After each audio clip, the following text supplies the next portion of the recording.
Hello, everyone. We're going to be sort of having a excuse me conversation slash debate with Colin Smith, who I debated last week, and then Richard Masson is here as well. So we said that we were going to just recap sort of the debate so far, and also make fun of him a little, just to in jest. But oh, I'm gonna be okay. I almost started echoing. Um, and just one sec, I'll be right back.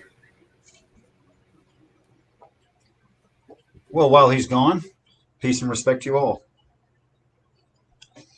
Uh, Please check out other conversations I've had like this. I got a little tiny channel. Would appreciate if you appreciate my channel that you comment. I promised everyone I would never ask someone to subscribe because that sounds like pressuring, and I want people to actually want to subscribe. But if you do want to subscribe, if you do, I appreciate it. Thank you very much. I like to have conversations about the view I've adopted about spiritual stories, which is highly unusual view. That is, it makes sense. That's really unusual in actual reality, not in religious reality. So that's what I do. The name of the channel is Demolish Doctrine. Snake, you're back? Yeah, I'm here. So basically, so far, I mean, we've talked, and you sort of agreed because I think you have this position where, I mean, I disagree on in general about the existence of a God, but I think you come at it from a more rational standpoint than mostly that I've encountered, because you sort of, I don't see how it's rational to assume that God is the, like, defines how reality works. I think that God would be subject to an even greater reality than it. And I think you have sort of this understanding as well. I think the naturalistic state of things is that logic makes sense because it has to. That it's just a truism, for instance, the law of non-contradiction, that something can't be not and be at the same time in the same place in the same way. I mean, that's just true. It's true of a screwdriver, you know? It's true of Yeah. absolutely everything. I think these things are not invented by any being anywhere. They just naturally are that way. Um, in fact, I don't see anywhere in any spiritual text where any God making claim to us has claimed to make these kinds of rules. It's just not there. That those rules just exist. Yeah. And I don't see how a God could possibly make that untrue, or any universe where that could be untrue. And, I could be wrong about that, but it doesn't seem like that claim could pass any test. I think that if a person is going to claim that it is possible that there could be an existence where these things are arbitrary and set by some intelligence, then there would have to be different rules there, because that's certainly not true here. And if there's different rules of things like physics in that reality, then we could never sense it with our physics. And I mean, the hubris involved in that is just ridiculous. There's no way you can say, oh, here's this thing we can never test. How can you say there's a thing we can't test? Well, okay, then maybe you can claim that, but you certainly can't have any proof of it. Yeah. It becomes unfalsifiable and then Right, basically useless. It's just a right. fantasy. Yeah. And I think that's the entire idea of the orbiting teapot, Pastafarianism, all these things. That's what they're trying to say. Is they're trying to say, well, you can't disprove that. It's a ridiculous statement. Why not at least stick to things that you can say and show falsifiable evidence for? How about that? And I agree. Yeah. And I think you can do that with morality, with or without gods. And that's kind of the point, is I don't think God is any less of a subject than we are, even if he has like maximum power. Um, so there are things that God cannot do, right? There's the classic example: he can't create a rock that he can't lift, and that there are some certain limits to actually applying what omnipotence would look like. Right. And it's kind of hard to articulate in just a sentence or two, but it's kind of the way that I also think about freedom is when you apply freedom, like, people are always asking the questions like, well, what about the freedom to rape and pillage? And it's like, at some point there's a limitation, and there's like a natural limitation, like you can't fly or something like this. But in the same sense of omnipotence, like it limits itself at some point because it has to be consistent. And I think you can do that with the elements of freedom and come up with a single standard.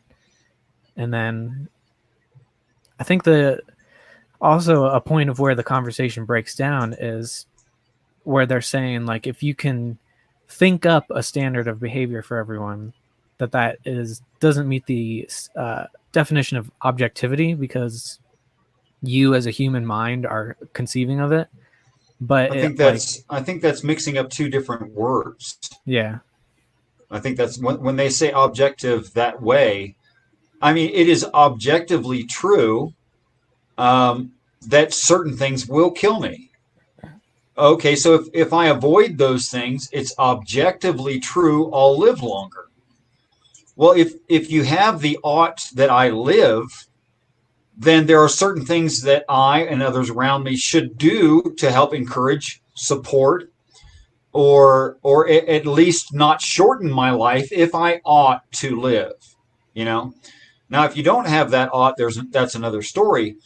But they're actually crossing terms there, because there are certain things that are objectively true that can be proven that are immaterial.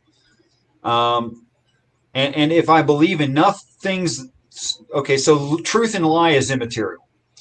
Yet, if I believe enough truth, I can be happy, well-adjusted, getting along with people, have loving relationships. If I have enough lies in my life, none of those things are going to happen. So is it objectively true that lies negatively affect my relationships and how I view life? Well, yeah, that's objectively true of lies, which is immaterial. So I think it gets a little bit confusing for folks. I think the gentleman that you spoke to last night has a bit of a script, or the last week has a bit of a script that he's following, in a very locked-in doctrinal view of what the text is trying to say. And I think that's what's defeating him, really. Which is not the same as me saying he's not capable of more. I believe he is capable of more, which is why I want to have this conversation with him. Yeah, they like to repeat sort of this mantra of it's God's character and it's consistent with God's character. But that's really, it's kind of kicking the can down the road, but really it's just the same argument of God is the way he is, or God is good. Well, you're just saying, well, God isn't good. God's nature is to be good. And so that still doesn't answer the question of what good is, or how do we know that God is actually what you're claiming he is. Well, I would share what I think. You can't just define it to be so. Yeah, no, you can't. I mean, it's a bold assertion with absolutely no evidence. That's what it is. You can define what you mean, but you can't make that exist just because you're defining it that way. Sure. I believe that the case is that the morality of God is the morality of what is actually beneficial and non-beneficial to exactly the kind of animal that we are. That's the basis for it. I could take it into the physical and say, breathing water is really good for a fish. Breathing air is bad for a fish. Breathing air is really good for me. breathing water is very bad for me. So it's immoral that I hurt myself by breathing water. You see? So it's the natural function of the animal and what is and what isn't moral. I think that's just a natural situation, and that the morality of God is based on the kind of animal that he is, which is the kind of animal that we are. That is, it's good for us because it's good for him because we're the same thing. You know? Well, I suppose so. I think that's mostly like it's solid reasoning, but I don't think it explains where the imperative comes from. Like, why should we keep ourselves alive? Like, why does it I, matter? why is it moral to keep ourselves alive? That's a good question. Or why would it be immoral to end your own life? I can think of a few reasons why it would be immoral for me to end my own life. I mean, even if I didn't have any emotions about it, and I did it like as a science experiment and killed myself, so I could experiment and see what like going to death is like. Although my brain would be dead at the moment of death, and I can't experience that, but I could see what it feels like to lead up to death. There's other things to be taken into consideration. For instance, the mental health, happiness, welfare of those who might be emotionally hurt by, or my ending my own life. There's also the possibility of what I might do in the future. Like, how do I know that I won't make a better carburetor?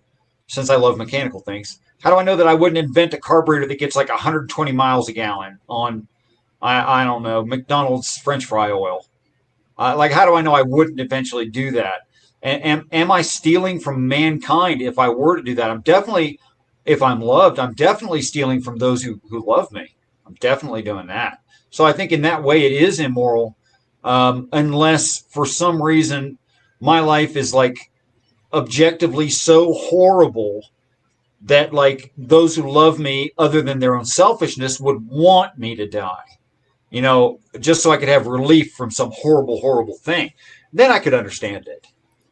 But I think for the reasons of the injury to the society, direct and indirect, that for that reason, say suicide, euthanasia is immoral. Yeah, I think all solid points.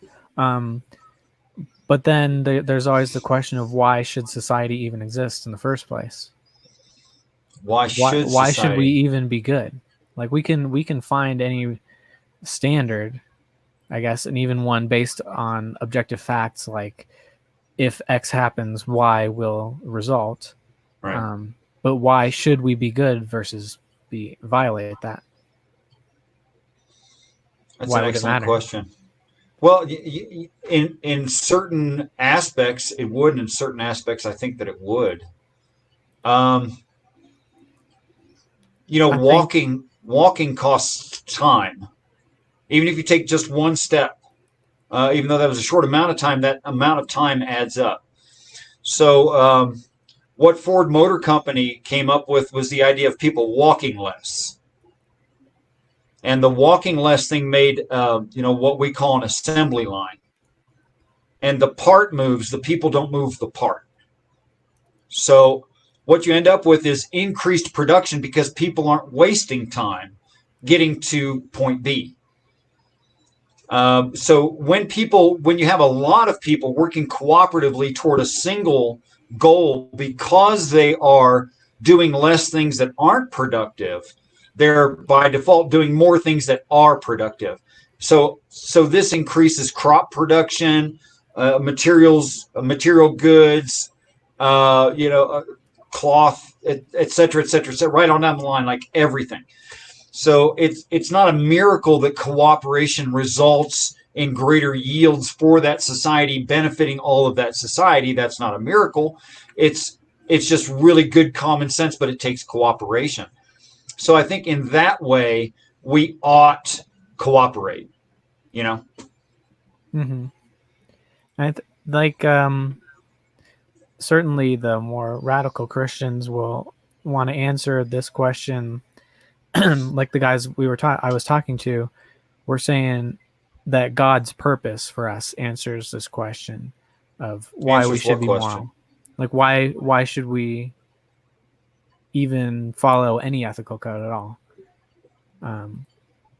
God's purpose for us answers why we should follow any ethical code of any kind. I don't think it does. Do you? Well, I think if he has a legitimate purpose, but then who's to say, or what's to say, that purpose is legitimate? His purpose could be for us to suffer, and would that just be moral simply because God said so? Said it, right?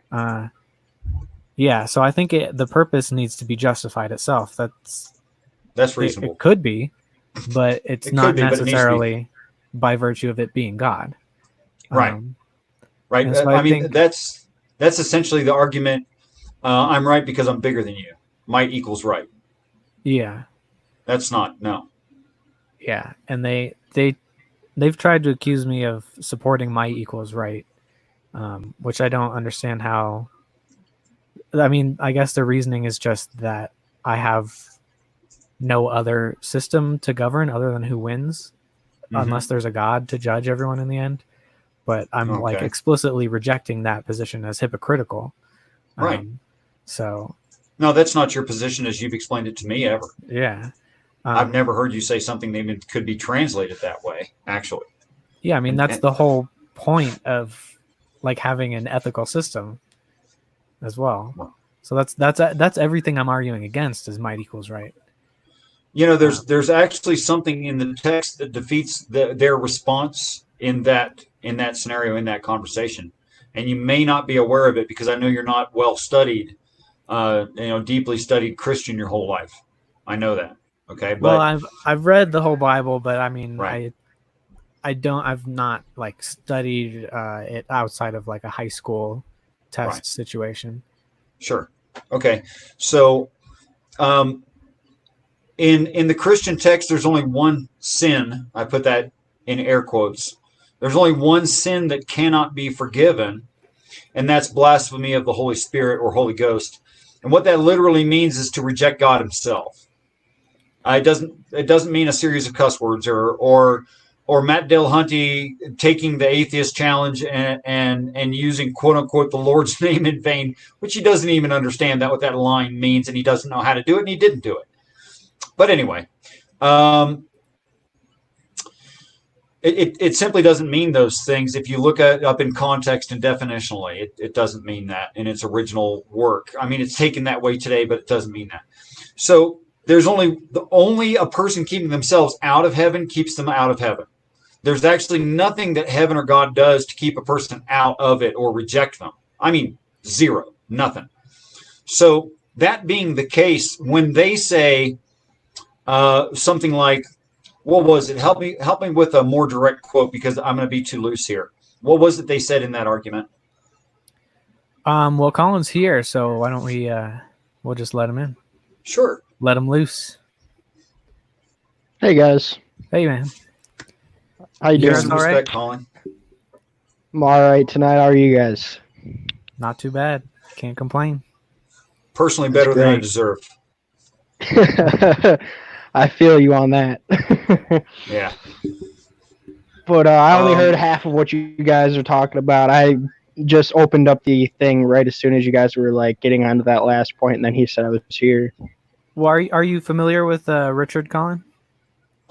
No, I have not met him or seen his stuff or anything. Well, technically, my name's not Richard Collyn, but that was close.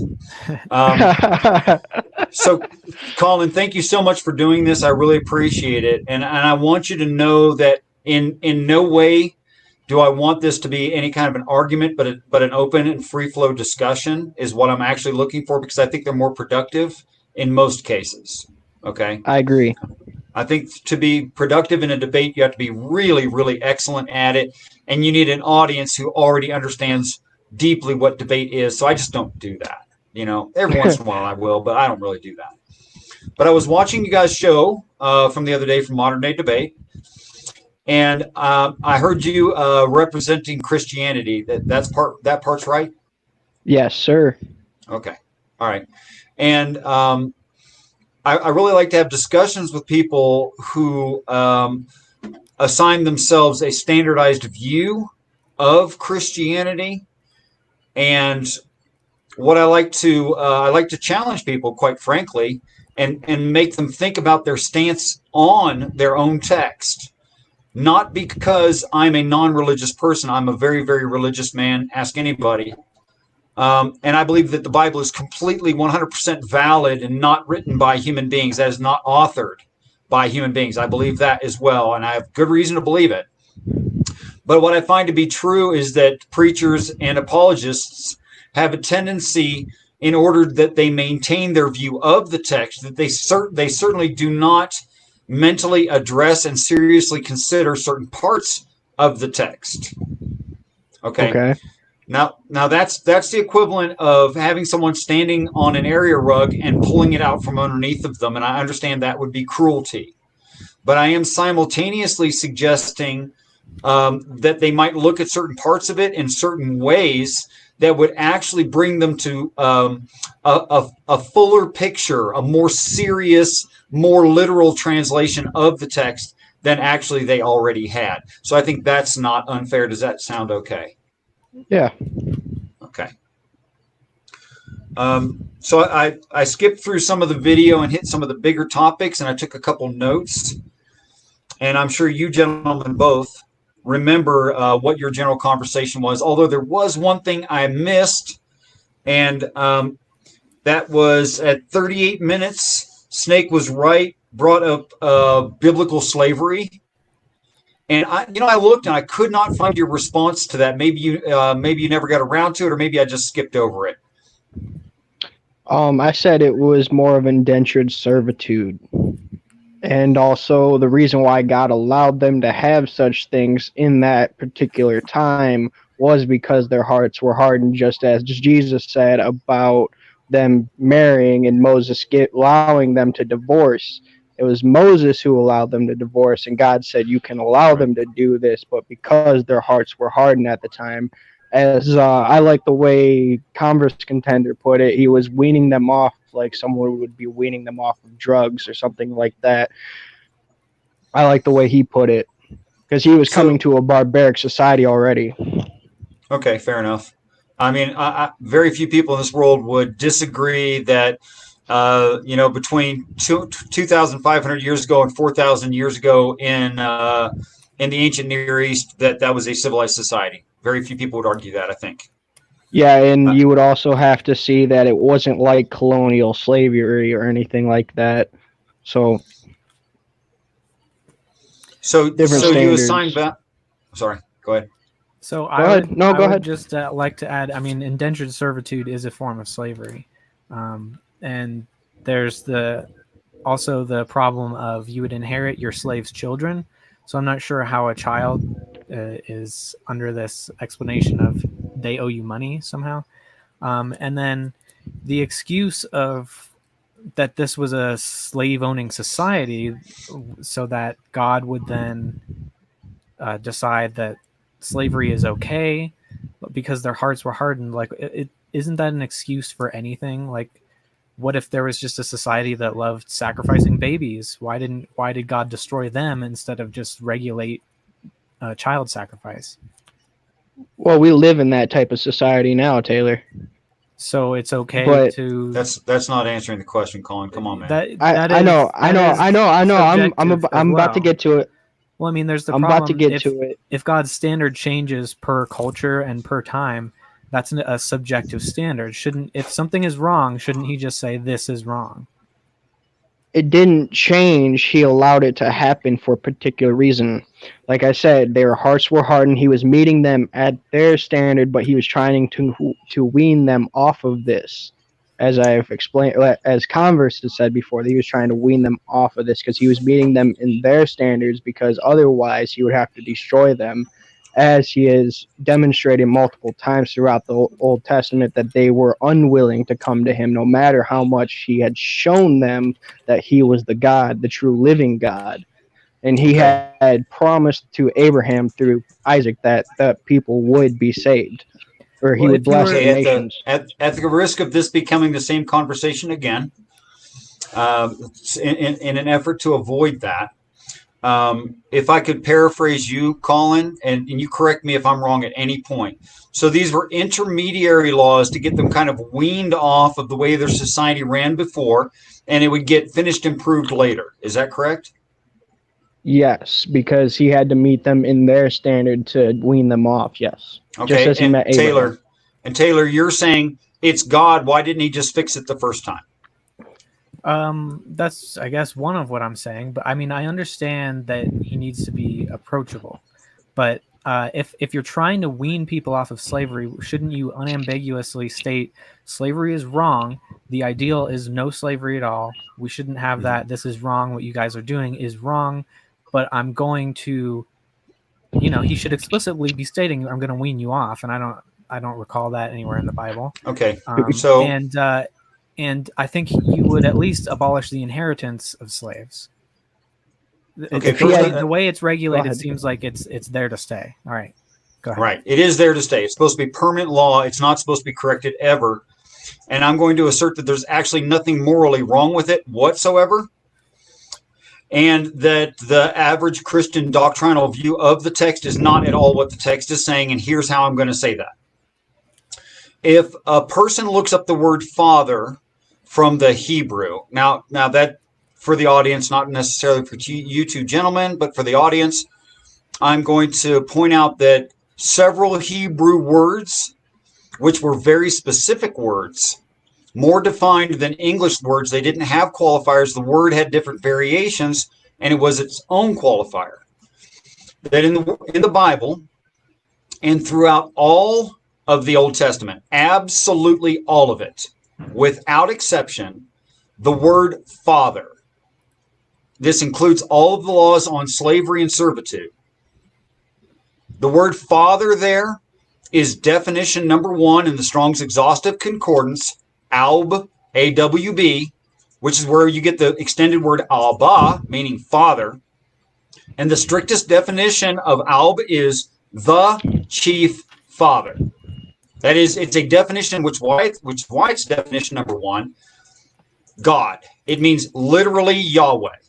Okay? So when they're talking about the father of a slave, the reason there are no laws in case the father of the slave died and uncle takes the slave or uncle's responsible or older brother, nothing like that. There's no such stipulation within the laws of slavery and servitude because it's impossible for the father to die. He can't. Okay? And the word master. The word master in all of the slave and servitude laws, absolutely all of them, literally translates to mean the sovereign. The sovereign. Not a sovereign or someone who's kind of sovereign or someone who's in charge because God said so, but the sovereign is what the word master there means. Okay. Throughout the rest of the text, the only sovereign master is Jesus. Okay, so what we're talking about in these rules, which is why some of these rules are so weird, like a slave can get out of slavery and go home to dad. There's a law in there about that. Okay? The reason that they're so weird is because the question is, whose heaven do you go to? Do you go to your hero, the Christ's heaven, or do you go to God's heaven? So there's claim to be settled there. And the definitions of the words show those claims. Your thoughts? So what exactly are they saying in Ephesians 6:5 when it says, "Slaves, obey your earthly masters with respect and fear, with sincerity of heart, just as you would obey Christ"? Exactly. There's a special qualifier there, is there not? Like you would obey Christ. Masters? Earthly masters, like you would obey Christ. You found the one and only exception, but that's when it's talking about actual slavery. Okay. So, where is it? In Exodus, I mean, it's talking about, I know in Exodus they do talk about, oh yeah, here we go. When you purchase a Hebrew slave, right, he is to serve you for 6 years, and right, and then you can keep him as a slave forever if he, right, if if he renounces it due to you basically owning his wife and child. Right. Let's take what I just said very, very seriously and look at how it would apply. And I'm assuming that's what you're asking me. Mm-hmm. Okay. All right. So let's say someone was homeborn. That is, they were a religious person. Okay. Okay. Versus being not homeborn, they're a purchased slave. That would mean atheism or something equivalent to that. Okay. So when they become a slave, that is a willing servant. In this scenario, under these definitions, it would mean a willing servant. Like you've heard Christians say, "Oh, I'm a slave to Christ." Well, Yeah. they're taking the text very literally and then using it figuratively. That's what they're doing there, right? It's a contract, right? It's an agreement. It's not slavery at all like we think of slavery, except for the one that says, obey your earthly masters like you would Christ. That's like talking about staying employed and not ruffling feathers and not getting yourself like killed or beat up or whatever. And obviously that's an exception to the rule. But is that only addressing slaves, or is that also addressing free people? Well, it's specific. Depends on which one you're talking about. I mean, in the Christian text, all of us here on this earth are referred to as slaves in slavery right now. Even if we call ourselves a free person, we're very, very limited. Like we're limited in knowledge. We don't have full freedoms. Ask anybody. I mean, I don't feel like I have full freedoms. We don't like get to decide what we do in life. A lot of that has to do with caste systems and education and money and things like that. So, I mean, it refers to all of us as being slaves. But in Ephesians, it says it has sections for wives and husbands, children and parents, and separately for slaves and masters. Sure. But well, that would be true of what I'm saying. Aren't you looking at most of this as more of like metaphor, right? Like in Exodus, that type of slavery, those laws are like representing a metaphorical truth. I don't know what you mean by metaphor, because I mean, it's saying we literally are ignorant and enslaved right now. We don't have total freedom. That's true. And if we become a religious person, we become a devotee, then we have assigned ourselves a value and an alignment, and we continue in that. It's just we have more freedom in it. We have an ability to choose. We make our own decisions. So well, that seems kind of like the theme, if you will. But like the literal reading is talking about buying slaves. What happens if the slave has sons or daughters? Well, I'll tell you what, if the literal reading is the way to read it, that doesn't make sense of lines like hidden manna and hidden meaning, and I have things to share with you that you don't yet know and you're not ready for. And saying that the work is cryptic, it doesn't make sense of those lines. If it is literal, that says it's not. So if a person's going to say it's literal in that way, they need to throw away those lines out of the Bible. I think that's where the majority. I don't see how they can say that. That's where the majority of my beefs lies is in like a literal foundational interpretation of the Bible.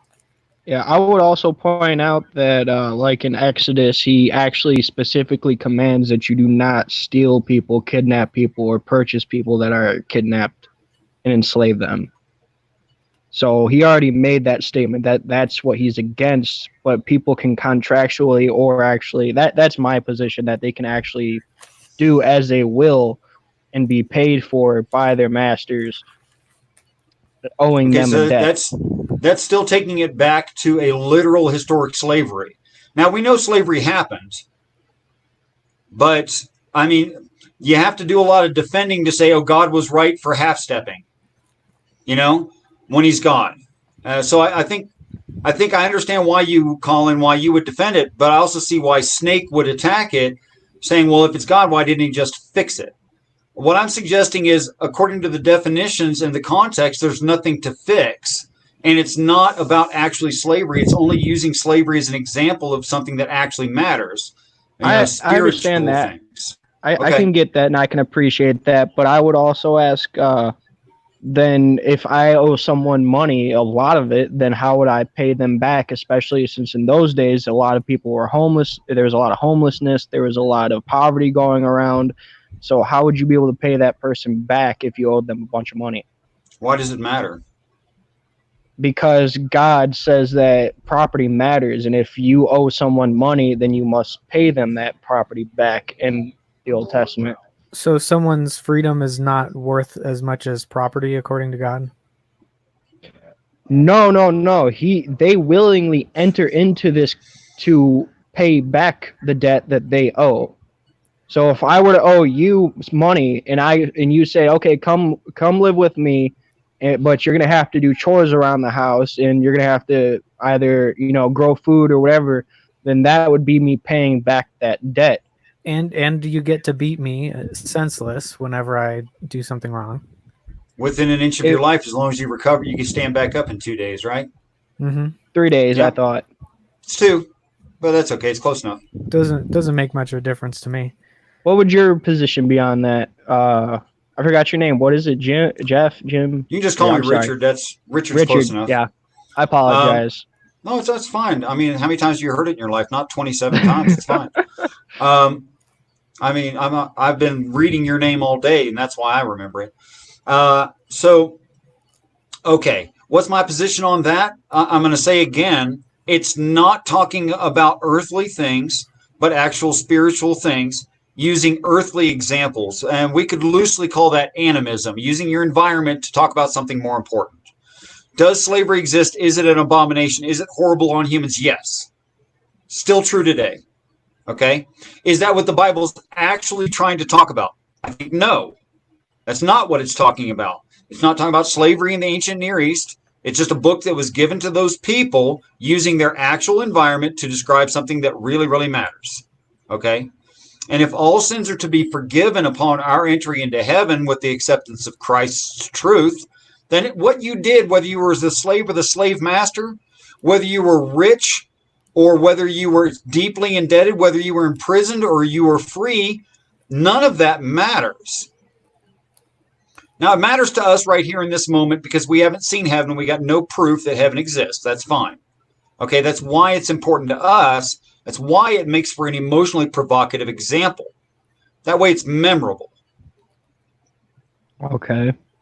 I personally would say that my thoughts on that would be if I owed you money and I did something wrong that harmed in any way because I would be your money, that's what it says after that, because the slave is the master's money. Right.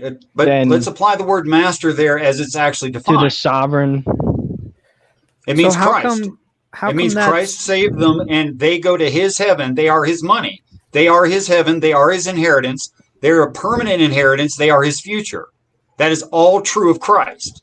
Well, typographies, but do you think the Jews took that literally as they I don't could care actually what the own Jews that? thought. I do not care what the Jews thought. I think that's irrelevant. I think Taylor would care what the Jews thought, is what I'm saying. Taylor can speak for as himself. far as you're claiming that that's the direct moral standard of God. So how come, like in modern society, we've been able to figure out that indentured servitude is manipulative and coercive and hypocritical, and we've been able to ban that and ban debtors' prisons and stuff like that. Like these societies, we've figured that out. Do you think God could have given advice, like maybe from the future or something like that? Well, I would say that was all based from a Christian worldview that no one should be enslaving people over such a thing.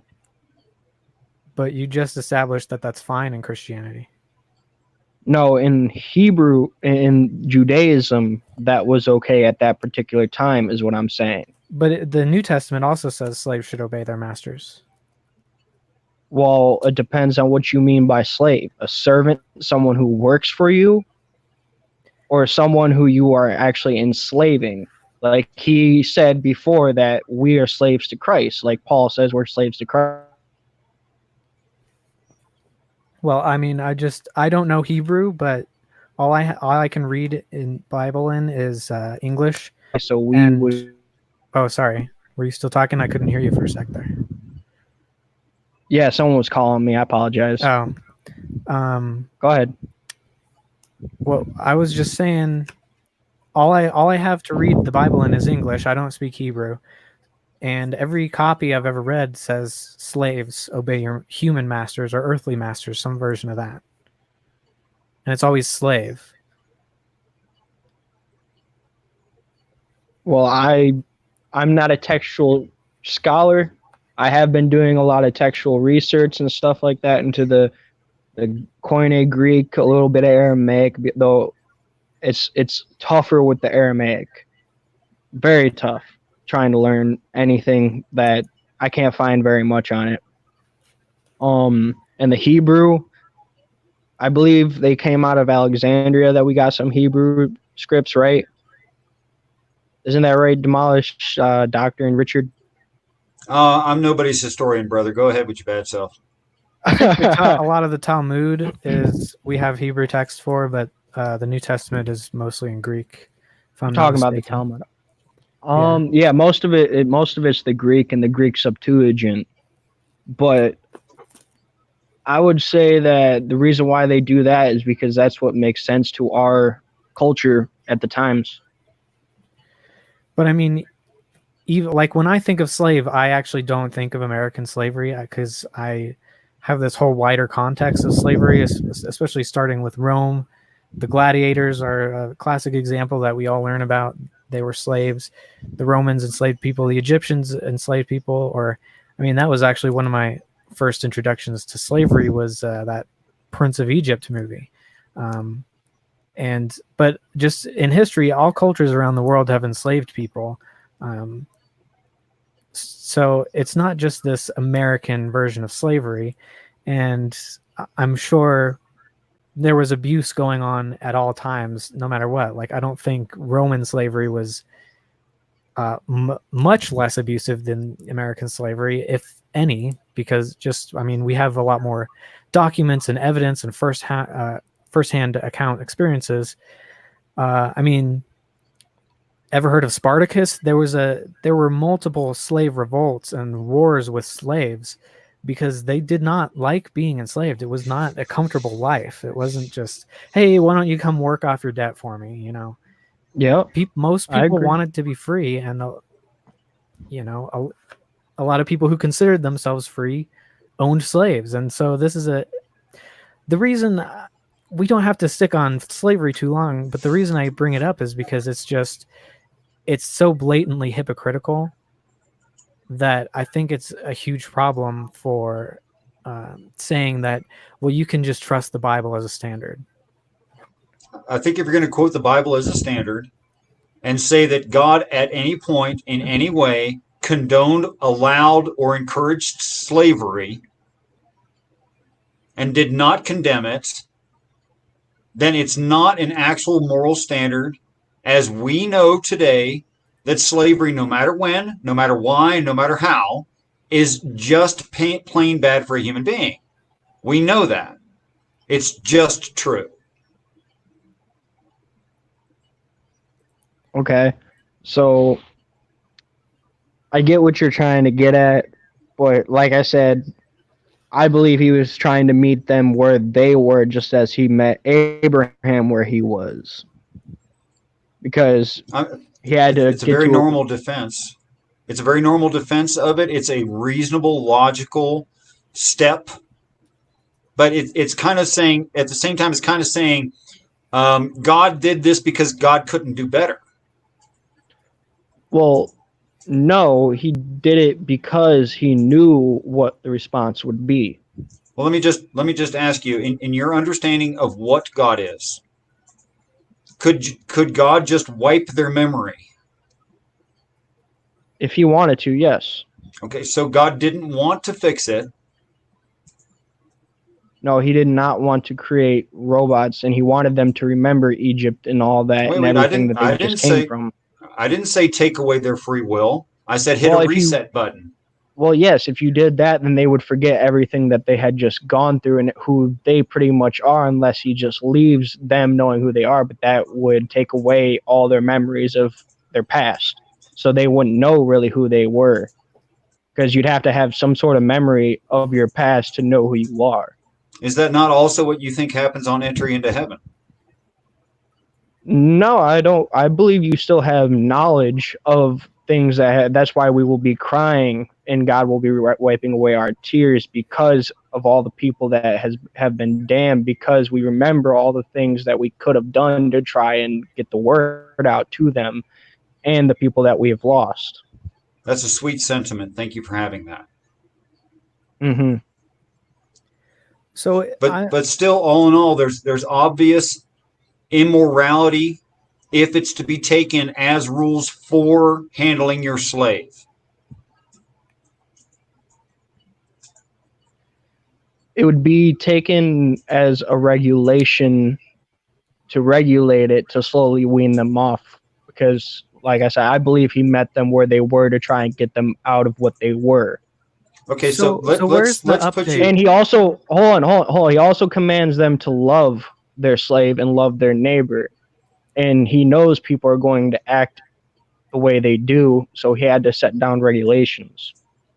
So why is that the only period that got documented like with a moral standard? Like, if he's trying to meet us halfway, why is he only doing this to this one culture? And where's the update for our modern culture or a different nation?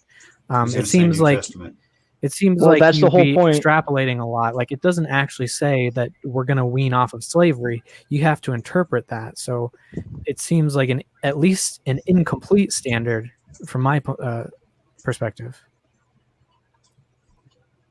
Well, you can see it as you go through the Bible that he is weaning them off certain things, such as, let's say, when Jesus came, he didn't change the standard, but he made it known to them, thou shalt love your neighbor as you love yourself, and you shouldn't be hate or mad at anyone or angry with anyone because it's murder in your heart. So he changed that standard in a sense, but he didn't, because he also told them to love their neighbor, and they were hardened of heart, so they didn't understand that. So does it make sense to you that Jesus would love his slave? Yes. Does it make sense to you that God would love his voluntary slave, people who believed in Christ, people who believed in God? Yes. Okay. See how easy that was?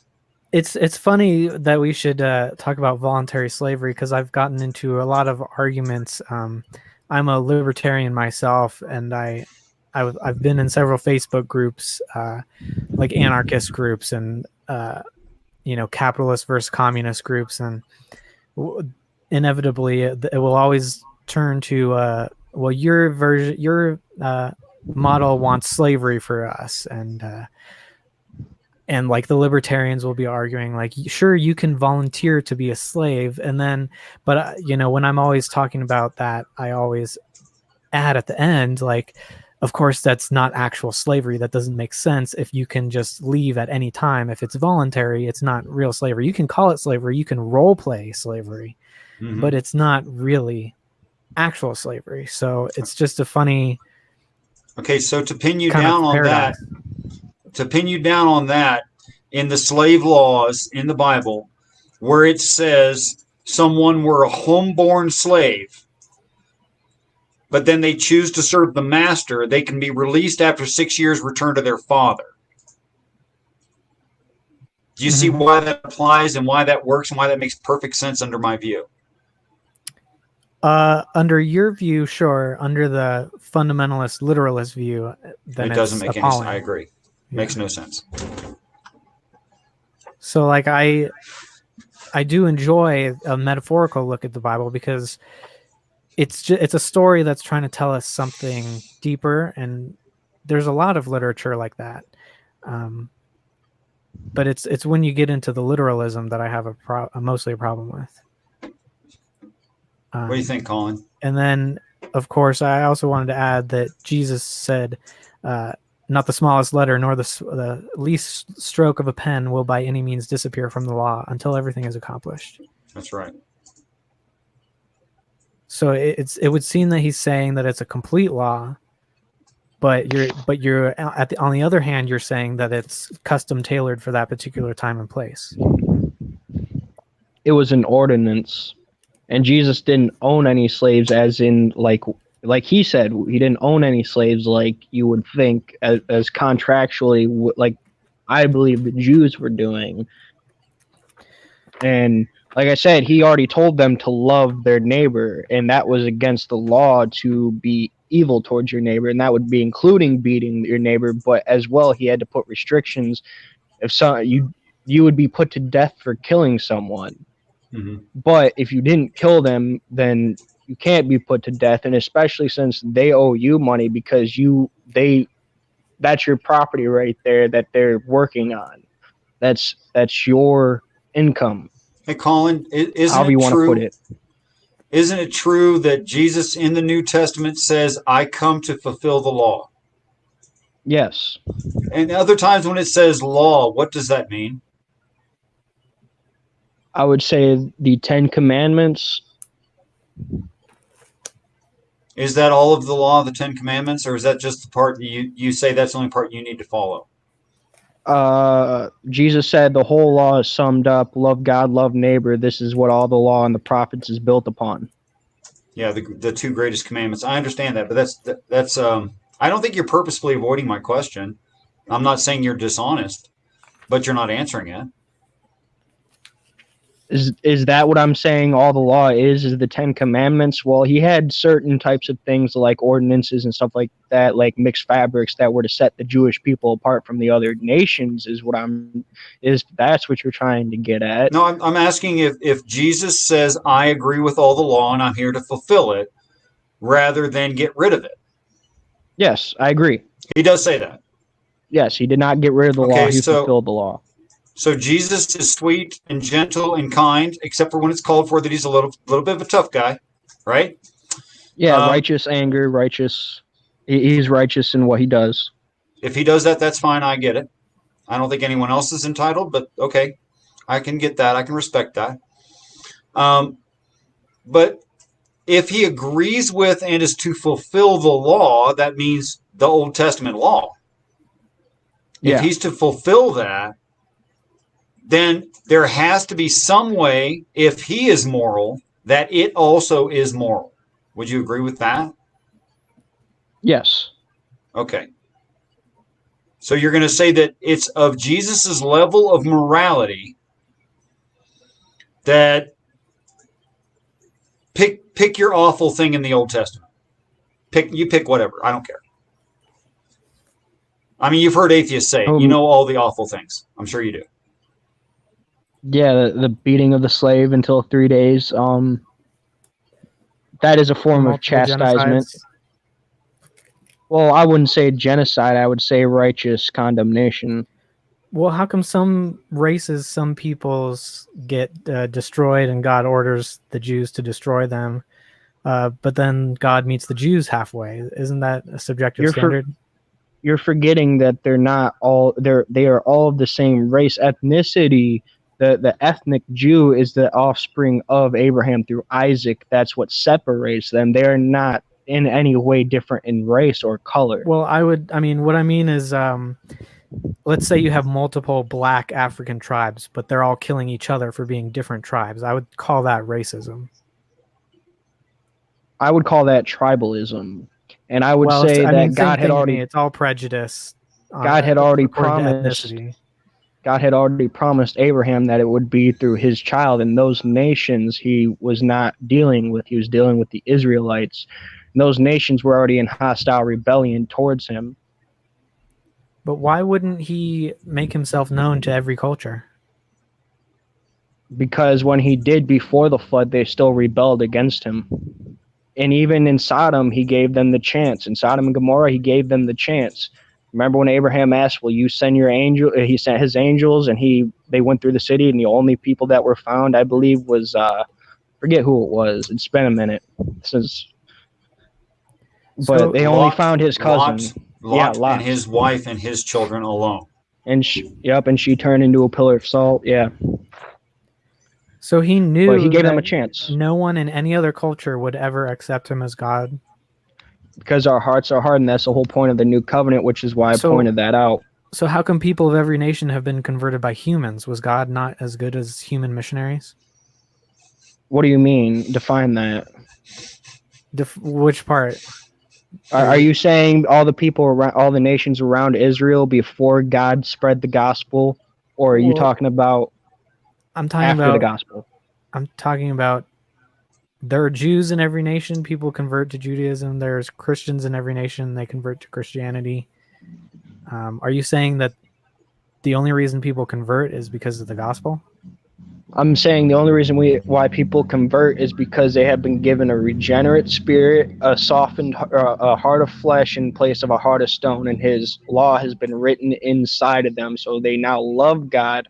They have been brought into unity with Christ. Could I speak to that just real briefly, just to share my view? I'm enjoying Please. listening to you guys talk. It seems to me there's instructions in the Bible. It seems to me that if you ask a Christian or a Jew or Islam, anybody, if they're going to do everything their religious text, their Judaic religious text suggests they should, or actually demands of them, that they're going to fail. So I believe that instructions are for those who can do it, not for failures, which means the instructions are for the Christ, the hero of the story. So when it makes demands and promises, that's why the demands are so high, and that's why the promises are so big. That to say, I will give you, you have had a heart of stone, I will give you a heart of flesh, is for the intended reader. Of course, that would follow that if Christ is going to be a normal guy, have a whore as a girlfriend, etc., right on down the line, he's going to have to be a regular guy, which means his heart's hardened too. And God's going to have to work with him later. Thus, today I have begotten you. The line saying, now you're the Christ, as an adult after the baptism. Well, I would say in Psalm 2 is when he also says that today I have begotten thee after he places the king upon the mountain. Right. That's what I just so said. Yes, so he begot the moment, I believe, with Mary. That's when he was begotten. You're going to have a hard time showing Mary there.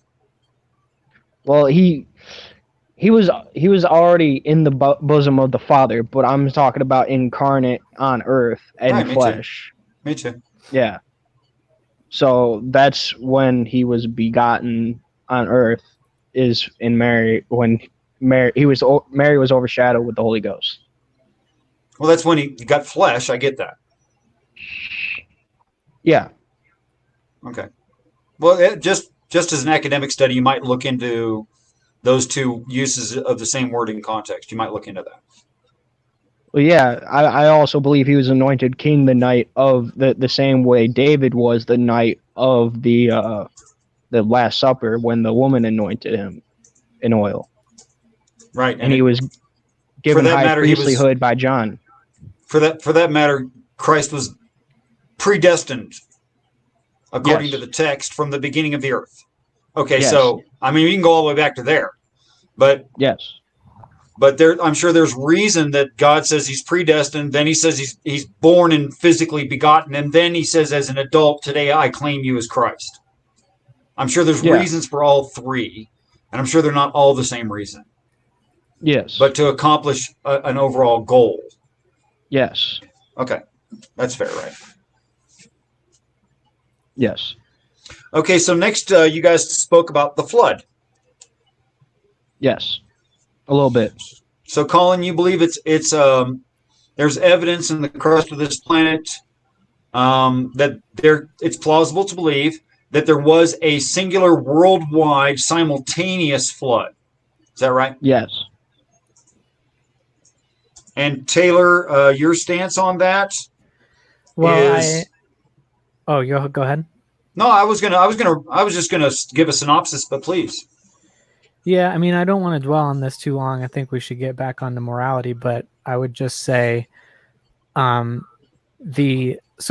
scientists used to be creationists, and they started studying geology, and they developed this theory that proved to them that it was not, in fact, a worldwide flood. And then the theologians and thinkers of the day decided that probably this was just the Great Flood was probably just a metaphor for something, because this new system of geology, which did not include any evidence of a worldwide flood, was essentially it passes the only test that matters, which is that it works.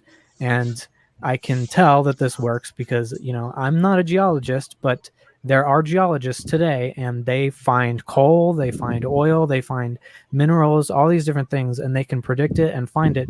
And the old model cannot do this. So to me, it seems like an easy choice between those two models. Okay, so But I Taylor, don't want this to become a creationist debate tonight. Go ahead if you want to get into the morality of the flood and all that. Well, if you wanted a little response, go ahead. I was going to say, well, with all the sediment, especially since it's all sediment primarily that's laying down these things, and we don't even know how much sediment is in the ocean, like, laid down, I would say that there absolutely had to have been a flood, especially since, it's all in sediment, and I don't believe every single layer is laid on top of each other everywhere. So they can say that we found it in this layer just because they date it, but it's not all in order as they say it is, or there are not other layers on top or underneath it. They can just say it's this old, so therefore it's this layer. I mean, I have heard that argument before, and I recently bought an outdoors plastic box, a storage box, for like some gardening stuff, and it's been just a couple weeks, and there's already a thin layer of sediment on top of it just from the wind. So I think that that's mostly how it works. Again, I'm not a geologist, but modern geology is able to complete its job, and it doesn't have any evidence of a global flood. It makes novel predictions. It's falsifiable in reality. Yeah, well, I'm going to once again suggest that a spiritual text is about spiritual things. I know that's a funny idea, Yeah. but I'm going to suggest that again. That you can't have in the opening of the Bible, you can't have a void of water, and I think God would be stupid if he's just fascinated by H2O. So I think what he's talking about is something that is particulate of a great mass that is flood water like, and that would be the spirits that he creates, the spirits of men. Now, if I say that the flood of Noah is the mass of the spirits of people on the planet, would you agree with the following statements? That we elevate Noah's Ark, that we cover the mountains, that we are destroying the planet, that we are killing everything. Would you agree with all those? 2 point. Okay. But then again, I would say is that that's the whole point of his new covenant, or the whole, because if we're the flood, then why would he put the rainbow after and say, I will never destroy the earth again, but yet it's still happening? Okay, I want you to find me the word rainbow in the Hebrew, or in the Greek, or in the Koine Greek, any of them. Any of it. Find the word rainbow. That's an assumption. A bow in the sky. It says a bow in the yeah, no, it does not say a bow in the sky. If you'd like me to try and look it all up right now, I would. I'll just tell you. Out of this. It literally reads a bow in the clouds. That's a bow of cloud. That's what it literally says. So it wouldn't be. Water is a cloud. Water vapor doesn't is even a cloud. mean rain. I understand how rainbows work. I understand what prismatic moisture droplet. I get it. But it's actually not what it says. It's a huge assumption. And he's actually talking about a sign of end times and what he's going to do to create a sign of end times. I disagree with that. You can. I'll look into it more. I appreciate the extra knowledge that I'm going to have to go look into, but I appreciate that. But I'd have to disagree at this point right now. No, that's fine. I understand why.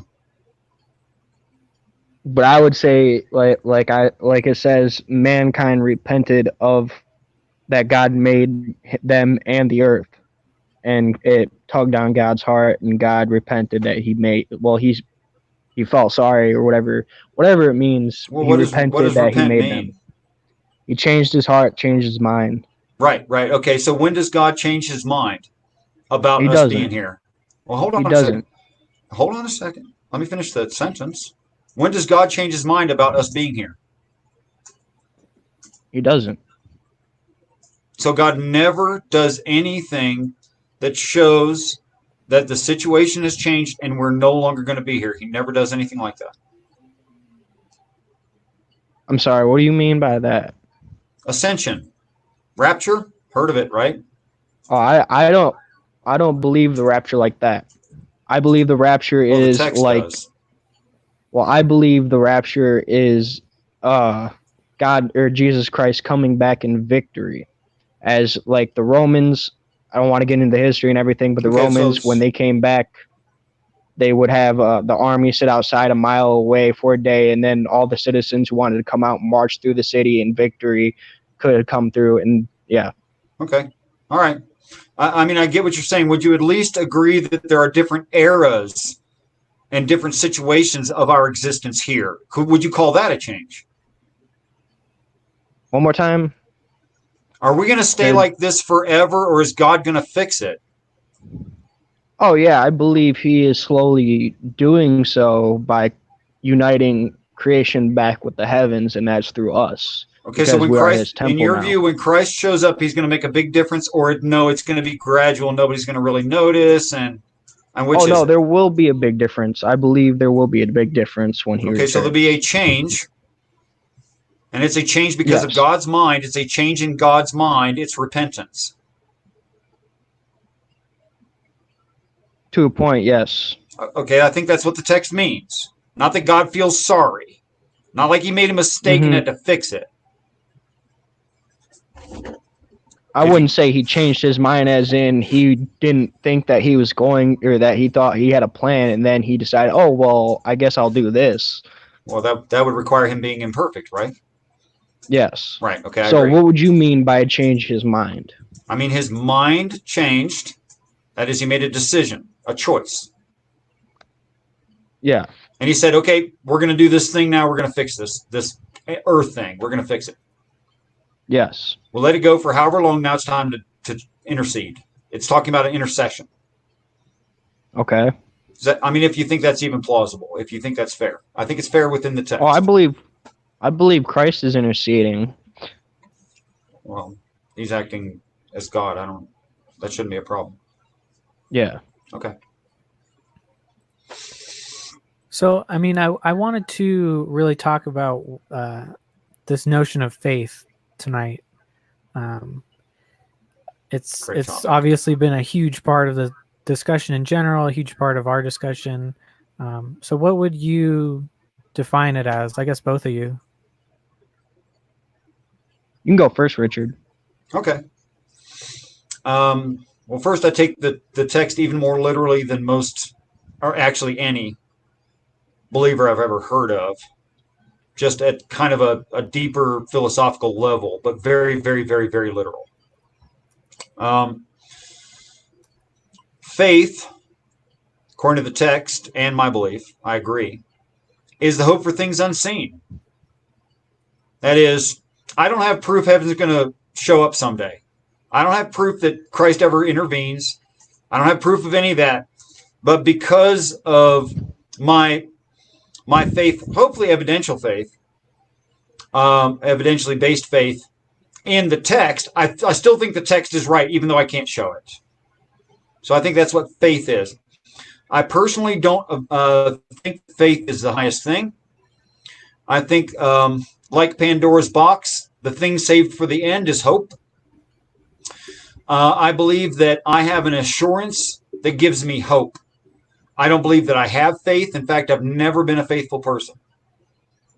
I've never been filled with faith. I don't have that. Okay. Okay, I would say, like I already talked with you about this. I forget which passage it was in Ephesians, right? He says it's hope for things unseen, but what if you look at the context? He's saying that it's about, or what the faith is what gives you understanding of these things. So faith to me would be faith and faith alone in Christ, which is basically what the Bible's about, is faith and faith alone in Christ. And then what that does is it's contrary to your works that save you. So it's not your works that saves you, it's your faith in Christ and what he has done that saves you. That's what faith to me means. All right. So you would draw a difference between like faith and knowledge. I would say faith is what allows you to understand things that are unseen in knowledge. So how does that work? Like what do I have? Is it this feeling that allows me to understand? Is it a confidence? Well, the faith is what activates, well, it's what allows the Holy Spirit to guide you into the truth within his word and without outside or forces or whatever, outside knowledge of the Bible. So how come the Holy Spirit needs me to believe in it before it can reveal anything to me? Talking to the wrong person, man. I'm a Calvinist. I believe you are regenerated and then you're in given faith and all that. It's a gift of God and God alone. He will either allow you to continue to do what you want or he will unite you with his son. But most of us want our sin, as Paul clearly states. We want our sin. We don't want him. We want to continue in what we want to do. We want to determine what is right and wrong for ourselves. And we don't want the uncorruptible God. So how is that a consistent standard, just to predestine some people to never know the truth? Just for what reason? To predestine to allow people to have what they want or to unite them with his son in grace. And you have to remember, Adam made the decision both you and I would have made, being our representative. Well, how can you know you don't want something that you don't even think is true? Because we have been given so much light in this world, especially this day and age, and we actively suppress that truth. And I can attest to that because I used to do it all the time. I was in hatred towards God. I know I was. I didn't want him. So faith is this gift that God gives you that allows you to understand him? Allows you to understand the things that are unseen, like laws of logic and rationality. It gives you basis for these things and understand the standard for it, which it comes. You can claim a standard, but if the standard's God, you have to prove God in order to say that my idea about philosophy is justified through God. First, you'd have to prove God. So there's kind of a problem right there. Now, on the other hand, go ahead. Thank you. On the other hand, if the book is talking to the hero of the book, if that's the situation, that would totally make sense because you'd expect the hero to grasp those kinds of huge concepts. Your average reader would not grasp this. And if you don't mind, Collyn, how many go to heaven? Not as many that goes to hell. That's a non-answer. I wouldn't know. Can you be more specific? Yeah, I can only answer it the way God answers or tells Abraham, your descendants will be as numerous as the stars. So as people, or how many people go to heaven, as many people that are numerous as the stars.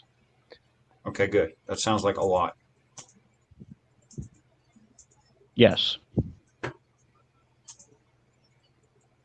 So I'm still trying to understand what exactly gives you this understanding, because is it a new part of the brain? Is it something? Why can't I understand the information that you're presenting? What do I lack? Is it a confidence or a trust? Is it just processing power? Honestly, Taylor, I would say spiritual regeneration, which is a change of mind and a change of heart. So obviously, if I believe something, I think I understand it. But to me, I cannot believe something until I understand it first. So it seems like you've got it backwards, that I have to believe before I understand. But that leads to a lot of cognitive mistakes in life. If you just, you can trick yourself into believing almost anything if you believe first, understand later. And Absolutely not. my I said personal, it's a. Go ahead. I was just Sorry. Finish up. reiterating my personal, how I think. I literally cannot believe you until I understand you. I understand that. That's why I would say Christ said, "My sheep hear my voice and they come." Because it's all dependent upon regeneration, I believe personally. So Your spirit is regenerated. what's wrong with me then? You may be unregenerate But why? because God has either determined to allow you to do what you want until he determines to bring you into unity. I don't know his plans for you. But You could eventually become a Christian. what I want is to know the truth, though. Then chase it. I did. I specifically went to 4 years of a Christian school looking for God. They don't have it. I mean, I thought being exposed to the Bible, if the Bible was true, they would somehow be able to teach me. But Not within the context they're going to describe it in. It's not going to work. It's You going to would fight think against that your actual understanding of actual reality, and you're going to fight against it because it doesn't make sense, and you should. Yes. And you would think that about Paul, too, after all the gospel he heard, especially seeing the disciples do what they do and all that, that he wouldn't be going to crucify or kill Christians until Christ finally knocked him off his high horse. So how come there are so many other things that are able to convince me? Like, I'm not just closed off to ideas just because I feel like being an ass. I've found you to be formidable but serious and open-minded. That's what I've found. Well, thank you. I take It's a just bow. the truth. You should. Yeah, I find you an intelligent man. I respect you. Like I said, I have a lot of respect for you. But like I said, it's all dependent upon what you want. And at this moment, you might not want to give up what you have, which is you Well, being the master of your own world, you deciding, you determining. I'm calling why cop wouldn't out. I be? I mean, that's the one thing I want more than anything is eternal life. So that's exactly what I want, is what you're proposing is true. It doesn't mean I believe it, though. There's plenty of things that I want that I don't believe. You know, on the lighter side of all that, if you consider the physical and like tangible, sensible things you could see with your senses from the book of Revelation, from the beginning of what some would call end times, I would call beginning times. I would call that Genesis. But anyway, there is a forced inoculation at some point of the earth. And I think during the forced inoculation, almost all, which is why I agree with Collyn that the greater number will definitely be saved. There's a forced inoculation that will convince people these things are true. So, I mean, not just hung out to dry and too bad for you and you didn't make the right choice. It's not like that. There are Christians who say that, but they have to ignore large parts of the text to say it. I would also point out that people who are con men are really good at what they do, and especially if they don't believe that they have to tell the truth. And when they lie in front of your face several times, which I, going through science classes and stuff like that, and many science books, seeing the words that they use and the wording that they use, seeing that they're saying this could be, this should be, or possibly, seeing all that, I would say that I had no evidence other than what they were trying to convey, and especially since I saw the lies and the circular reasoning that they were doing to try and prove their point. That's why they compartmentalize things to make it all seem like it's this could be it, but make it seem truthful and evidential. and to me, I see a lot of patterns in that, in the basically apologism, or at least trying to say that I have to accept things on faith, because that's exactly what any con man would tell you. At least the bad ones that would tell you, just trust me, just Well, trust and it'll all work out.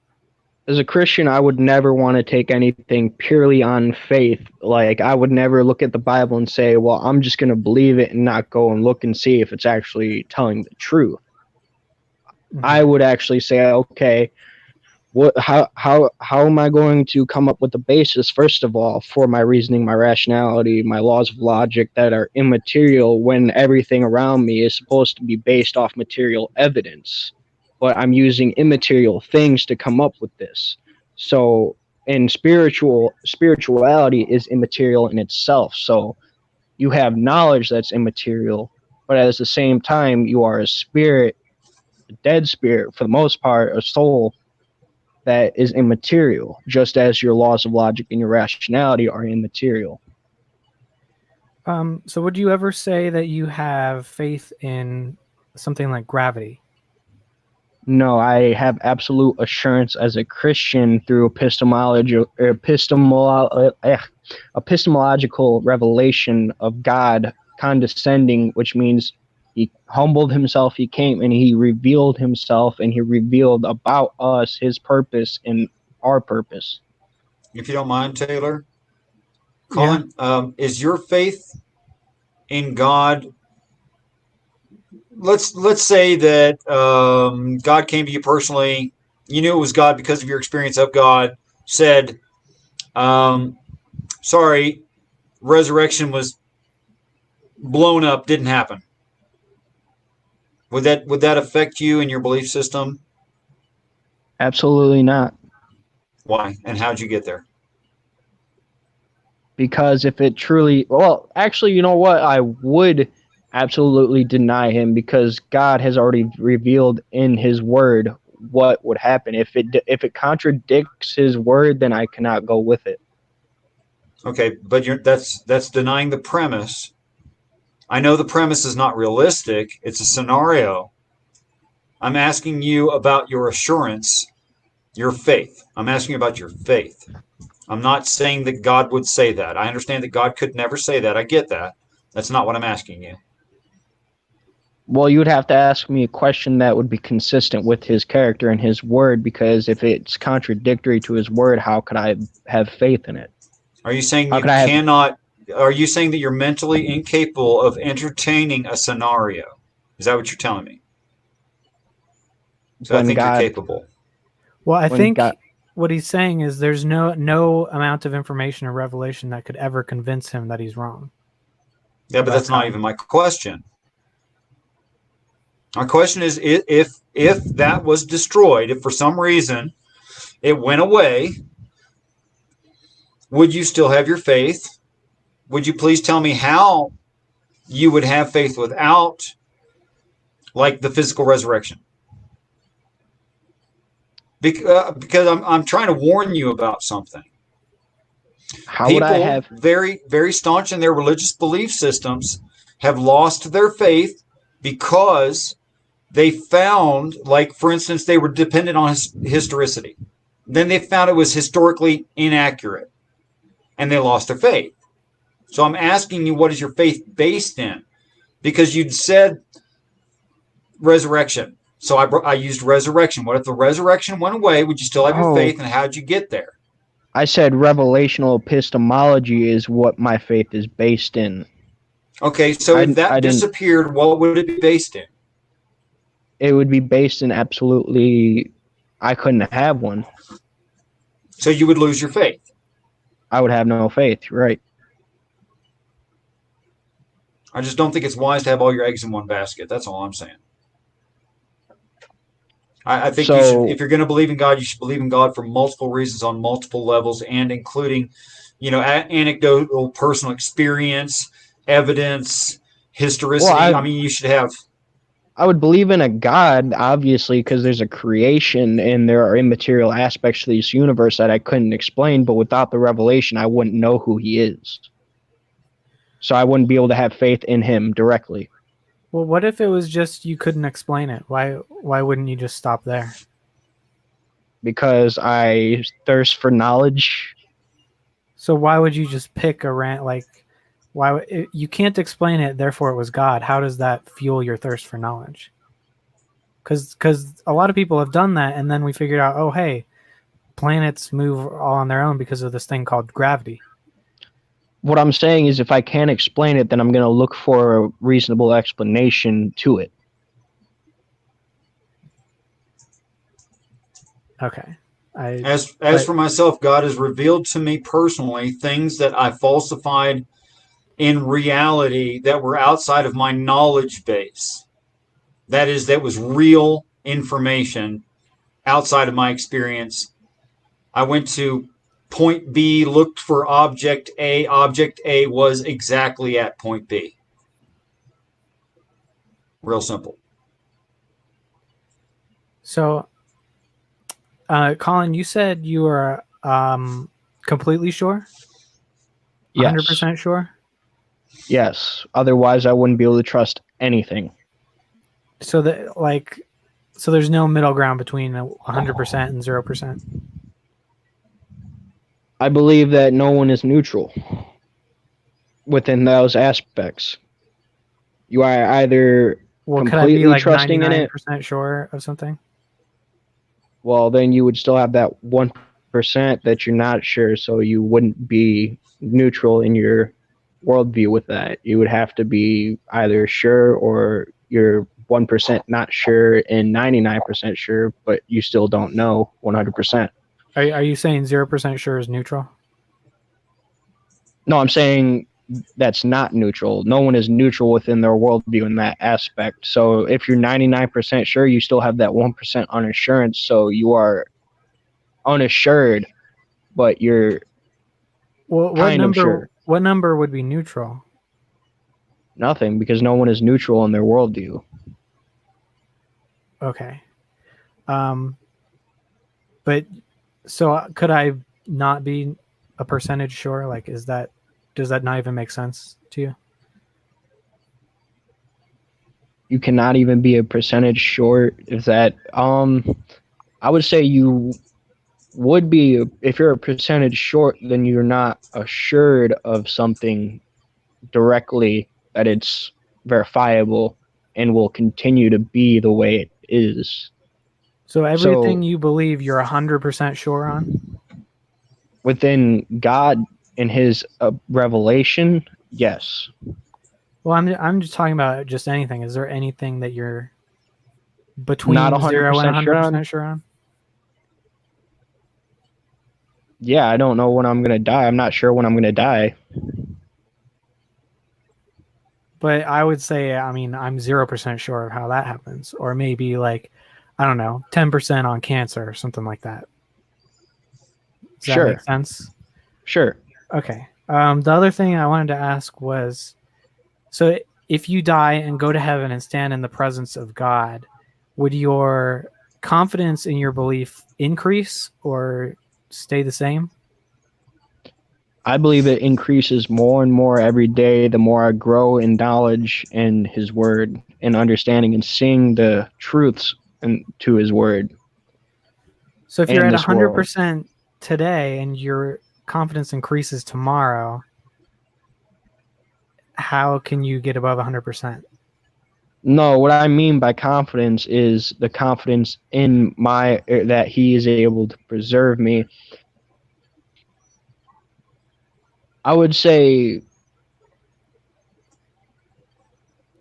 I'm just using terminology I've heard from other people. I'm sorry.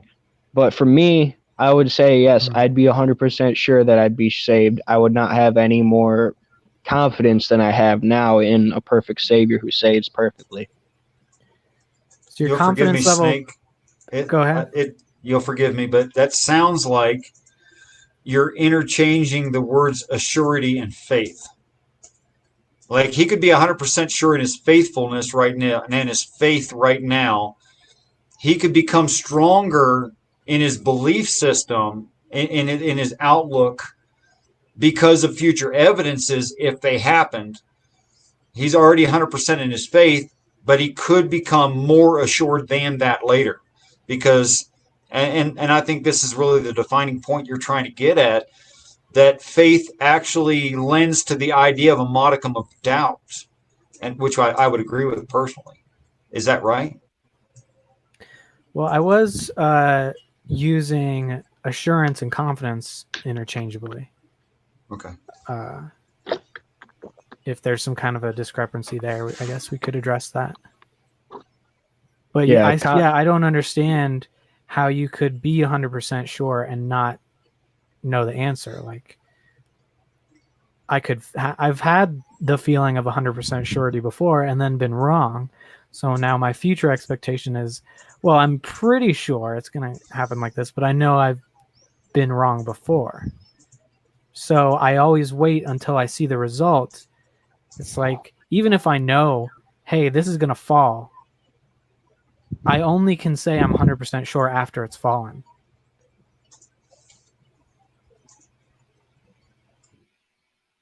Does that make sense? Yeah, I got what you mean. I got what you mean, but I'm saying within my confidence, within me being able to evangelize, or not evangelize, but being able to answer questions that I've had answered and stuff like, or need answering, that's what I'm more saying. I have confidence, but my assurance is 100% within. I can trust in these things 100% because I have that revelational epistemology. And he said, like he said, if that were to disappear tomorrow and we no longer had it, then would you be assured in that? And I would say I wouldn't really know, because I wouldn't have it. So what is that revelation that gives you such assurance?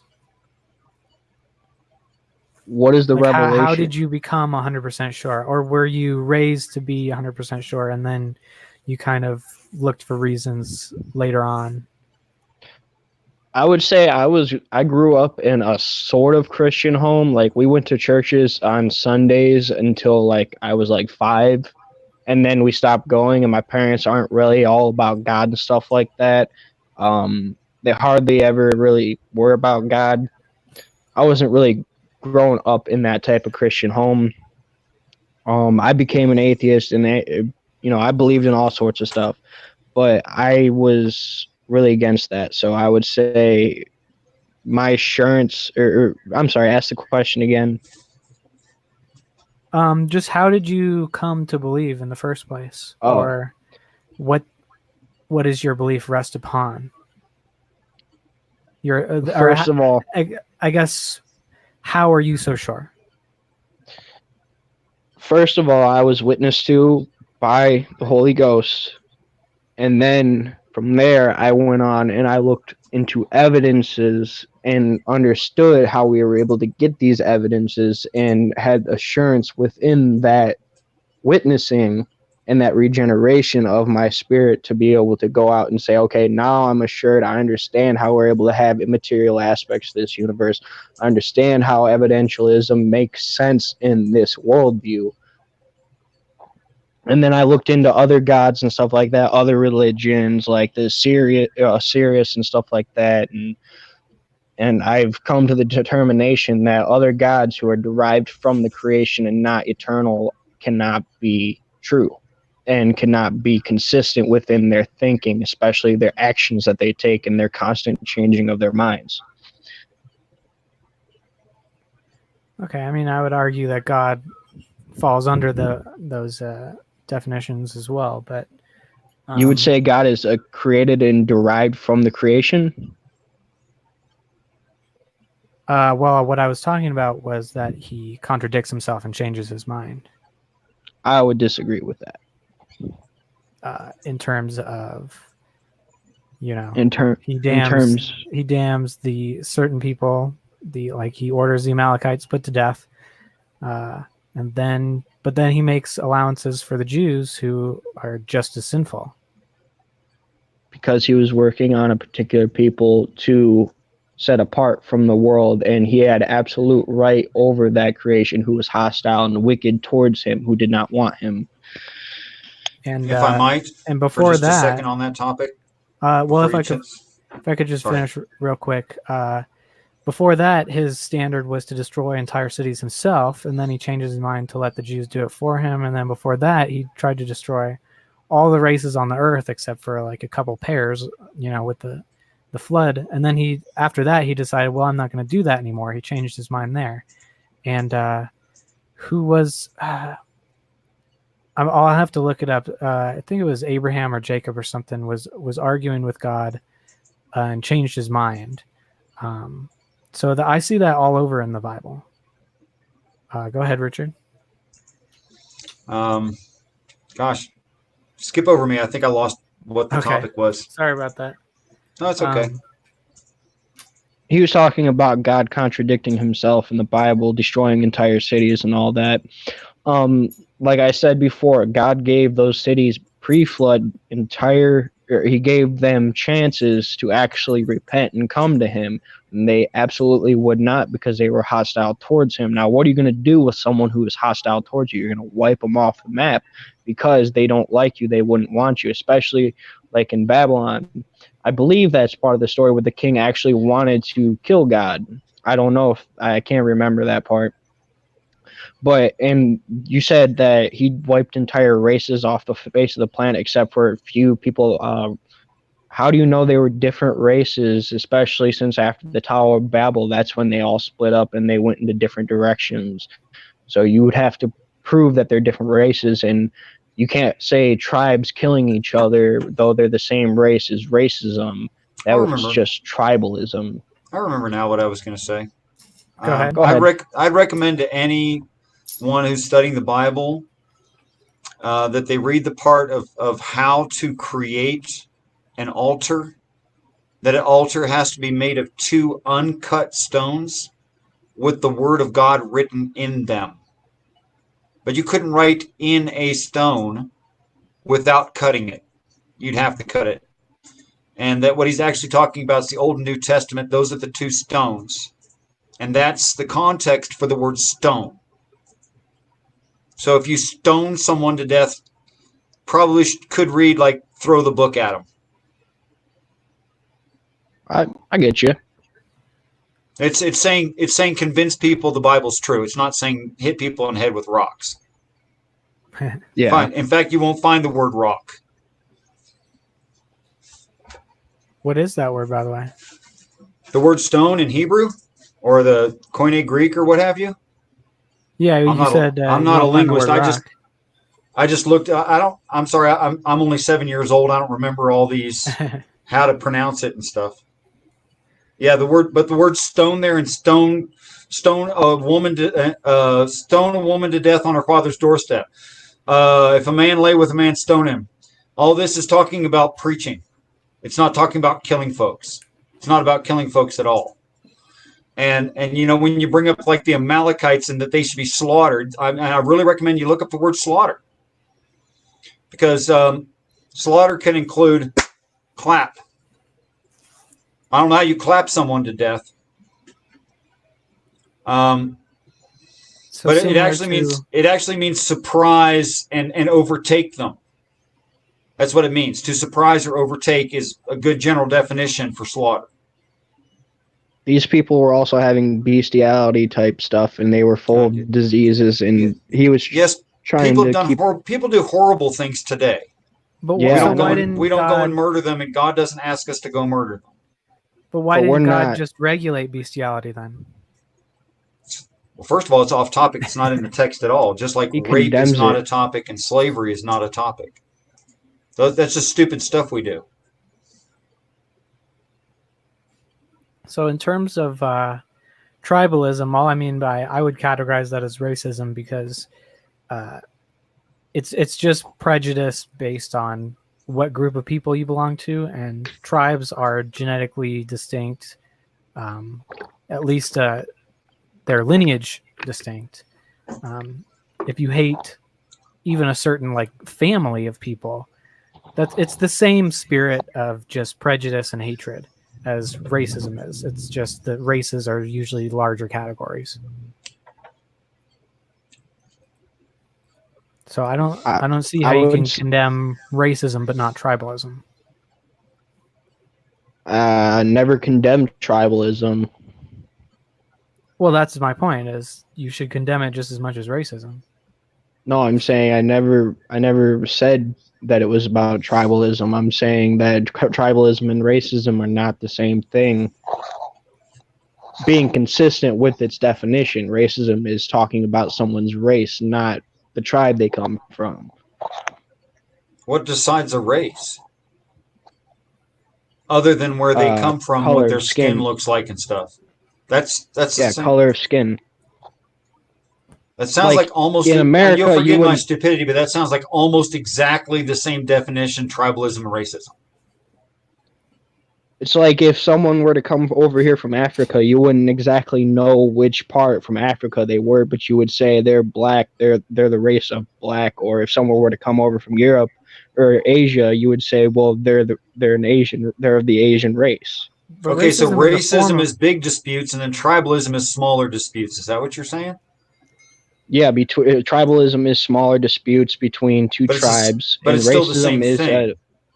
But racism is a form of tribalism. Like tribalism can even adhere to your sports teams. To a point, yes. But if they're of the same race and they're coming at each other, tribalism is not racism in a sense. They're not saying, well, we're both different color. They're saying we're of different groups. We're not different color. Racism would be saying you're of a different color, so that makes you inferior from me. But it's prejudice and oppression based on who you're related to. Yeah, that's it. So that's what it all comes down to. I mean, are the Jews the chosen people, and everyone are basically rejected until they become Jewish? Is that what the Bible's saying? No. The Bible is saying that we are all adopted into God's family by... I'm glad you understand that. Yes, because we are spiritual Israel. We're not physical Israel. So why you're a lot more loving than most people I've met. Thank you for that. Yep. Why didn't the Holy Spirit reveal itself to all the peoples of the earth? What if it did? What if? I think that we would, if it was true, then that would be a good thing. Well, let me ask you. We would all agree on the same religion, pretty much. I mean, why are we all speaking English here? Well, inheritance, I guess. Where you're from, your background, the knowledge of the people you're talking to, their backgrounds. That's why we're all speaking English. I mean, you might know some French, but you don't bother yourself talking to me in French. You know what I'm saying? Okay, so in that same way, if I went and spoke English to a Hindi man who doesn't speak English, I'm wasting my time. So what if the Holy Spirit, that is God, his way of communication, did tell everyone the truth in a way that would make sense to their brains, their society, their time? What if he did? Because I can show that. Are you asking me or Taylor? I'm asking Taylor. Because I'm telling you, Taylor, I can show you that. Take some time, but I can show you that. Yeah, I mean, I think that's infinitely more plausible than that he only appeared to a single people once. Like, where's the sequel? Where's the... I mean, I can show you the stories from the Bible. I can show you the stories of the Bible in the Native Americans who did not know what a white person was.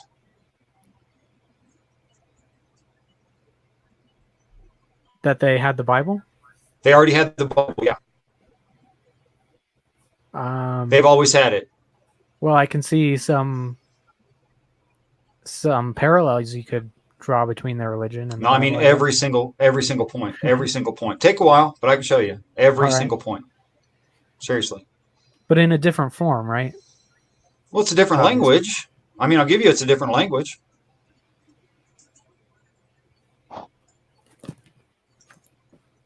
Well,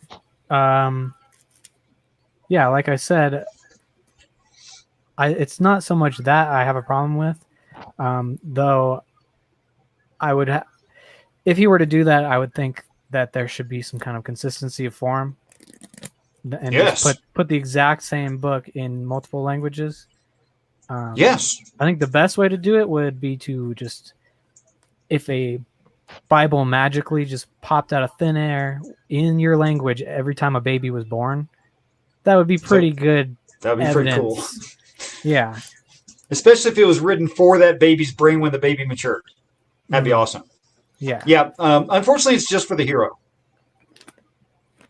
Okay. So it is like chemically designed for the hero's brain. I think that's true. But then not everybody's the hero. So. Okay. Yeah. So, but again, how would you, I guess, without some sort of miraculous thing like, the Bible, a Bible is birthed for every human baby that's birthed, something like that. How would you come to know that you were right about your personal experiences with God, or whatever you're using as a standard? Well, I mean, you know things from within your experience, within your education. If you want to further your education, your experience, you go to college. You'll pay somebody to teach you. You'll pay somebody to teach you welding. Whatever. But you can't just grab actual knowledge out of thin air. You can't do that. You can extrapolate from stuff and if you get deep enough into a field, you can extrapolate, another quarter of an inch or something. And that's why science progresses so slowly, But I'll tell you what won't happen by your own abilities is you won't grab a major different topic outside of your experience that's true in reality. You will never do that. But it happens. But a human can't do it. But it still happens. That seems like what Collyn is saying when he's saying that the Holy Spirit will, what is he? I'm reborn in some knowledge. Regenerate. Yeah, that's why you didn't hear me argue with him or contest him on that. So I know that's true. I know that's true. But what you said was, why would I trust something I have no relationship with? That's also true. Mm-hmm. You have to develop a relationship. Something has to happen.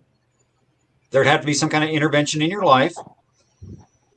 And I've seen more than 5, less than 10 people have an intervention in their life and change their mind about it.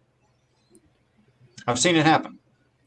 Yeah, and I don't mean personal bias stuff. I mean stuff you can show is true or not. It's falsifiable stuff. Did you say divine intervention? I said falsifiable stuff. That it wasn't just personal biases. It wasn't their opinion. It was facts. I've had sudden shifts in positions like that, but it definitely wasn't a divine revelation, and it was basically just reframing things that I already had. So it wasn't there's this giant leap in a new direction. Like it was just this entire quadrant was just suddenly opened up all at once for me. It was. If you say that hasn't happened to you, I believe you that you know you. Well, it has happened. No, you said no major leaps. Well, for example, I went from communist to full communist to full capitalist in almost instantly. Basically by just reframe. It wasn't learning anything new really. It was just reframing, well, communism is totally against all of the values that I thought it was supporting. So basically, and then I instantly almost understood all of the capitalist stuff that I was resisting for so long. It was like, oh, this is why it makes sense now. And because I was trying to twist myself into a pretzel, trying to justify, that's what I had taken a stance. That's literally what I'm trying to do to you is show you a reframing of stuff you already know. That's what I'm trying to do. Okay. That's it. And so I guess so what do I need to get there? Experience. Is it specific for me, or is there some objective evidence that we could all benefit from? I can give you anecdotal, objective, falsifiable, but to you it's anecdotal. Mm-hmm. Until it happens to you, it's anecdotal. Yeah. Okay. So it needs to happen to you to convince you. Because I could be a liar. I mean, or I'm some not, sort of data but that I could, could be. some sort of data that would be able to eliminate other variables. Sure. Can I give a analogy real quick? I like this analogy. Let's say Taylor, you're at home and your dad leaves, and you're like a 5-year-old or something like that. If you're old enough to be home alone, and your dad says, "Don't touch the radiator; it's hot," and he leaves, and you start looking around, you get bored, and then you see that radiator, and you're like, maybe he's wrong, and you go touch it, and you pull your hand away really quick, and then someone comes over later and they say, "Hey, let's touch the radiator." Are you going to do it? No, because of the experience you had. So that experience gives you that knowledge, that information about what is true. But I don't need personal experience to know that. There are things, for example, I'm not going to go around an exposed nuclear core. I don't need to get radiation poisoning to know that I'm not going to do that. I'm going to take their word on that one. Yeah. But when you are in your formative years, you do learn by example a lot. It doesn't change that much into adulthood, actually. We still need the kind of proof that we individually need. And that's what convinces us. Like kids have to go through experiences to learn certain things on their own, and adults can tell them all they want, but they're not going to really learn until they experience it. I would even say adults are not much different. I would say so too. I mean, I was not much different than that. But I'm saying that adults have more experience, so they can tell kids, don't do this or don't do that. Doesn't mean the kid's not going to do it. They want to go out and do it. They're going to have to learn for themselves sometimes. So even if I had some kind of personal revelation, I would probably be around 99% sure. But then there would always be this problem of course, the reliability of the senses. I know of all these ways that what I'm experiencing could be false or twisted in some way. Well, let me ask you, just for future reference, how long could your body survive while you're in a completely delusional state, not knowing if you ate or slept or drank water? Like, how long do you think a person's body could survive that way without constant medical care?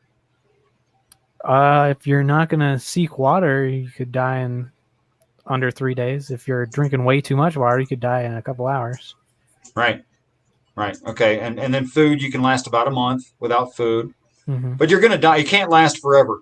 So if 3.5 years worth of signs happened that were described in spiritualities worldwide, and they happened in a certain order, and they were as described, it couldn't just be a delusion of yours and last 3.5 years. Would you agree at least partially with that idea that you probably would have died of something else first? I don't know. I mean, there's people who live with persistent hallucinations and delusions who... With no care? Some of them do, I guess. There are schizophrenics who... They live with delusions, but they don't all need care. They can hold jobs. And... Okay. I guess it depends on the severity of the hallucination. I'm talking about biblical events, like earth-shattering biblical, like huge supernatural things. I don't use the word. I don't believe there is such a thing as supernatural. I think it's all natural. Some of it's untested. But anyway. Well, yes. Big stuff, like super big stuff, like stuff we couldn't do if we tried. Like predicting the future. That's one thing we.